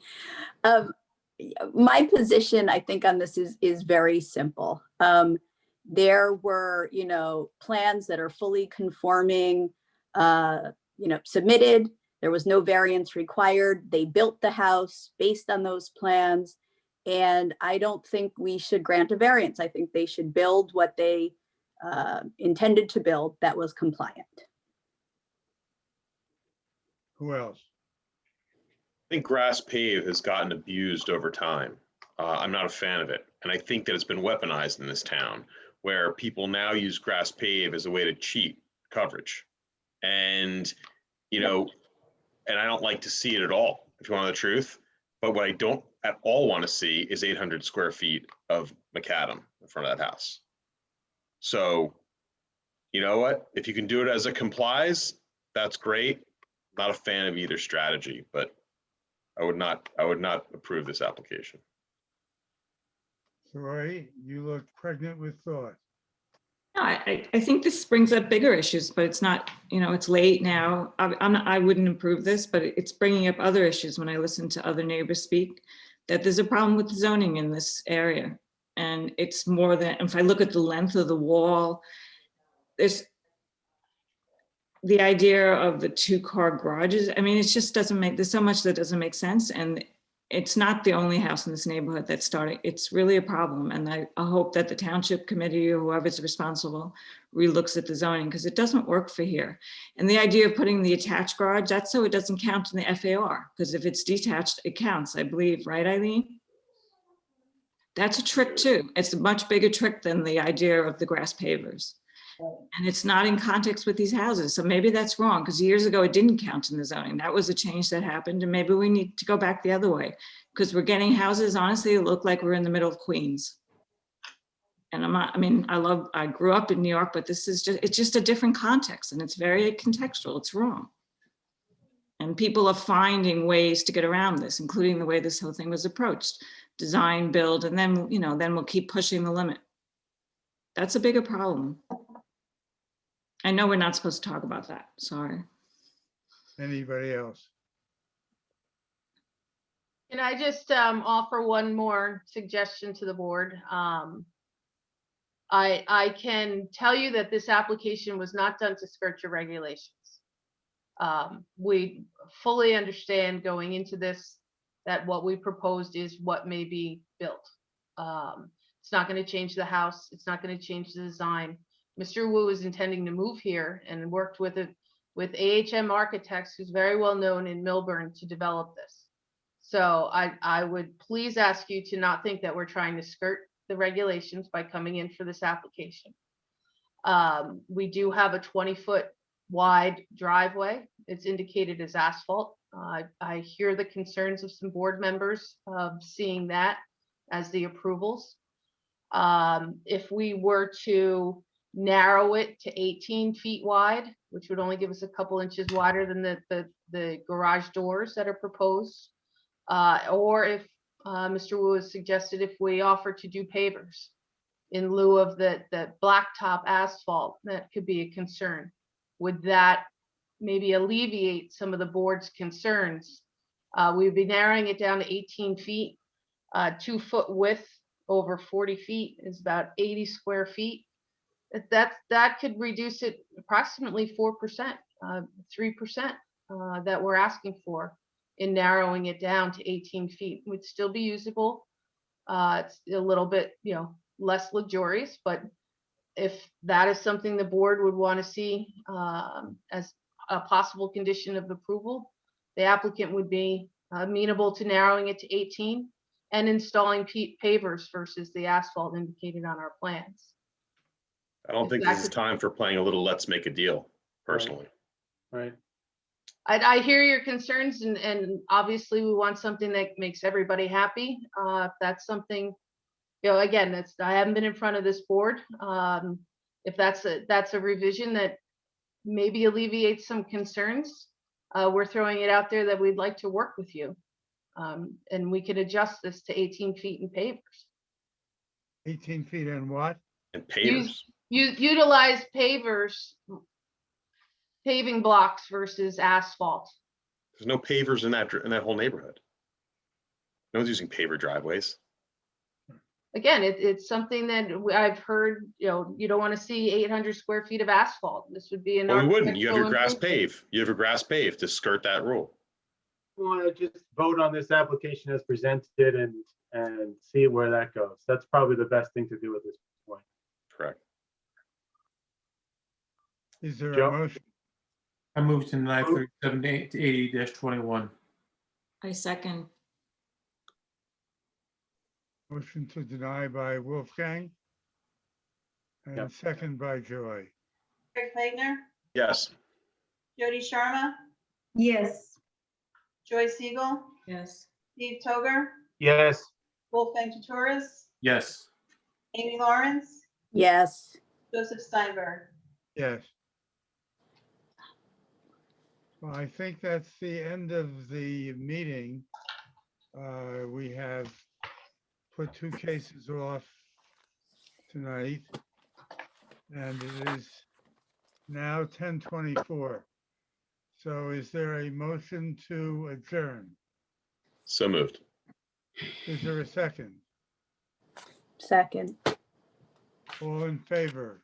All right. Aye. Opposed? We are adjourned. I guess. Thank you. Thank you, Joe. Stay Thanks, safe, Eileen. guys. Thanks, And everyone. Rob. Aye. Thanks, Bye. Rob. Bye.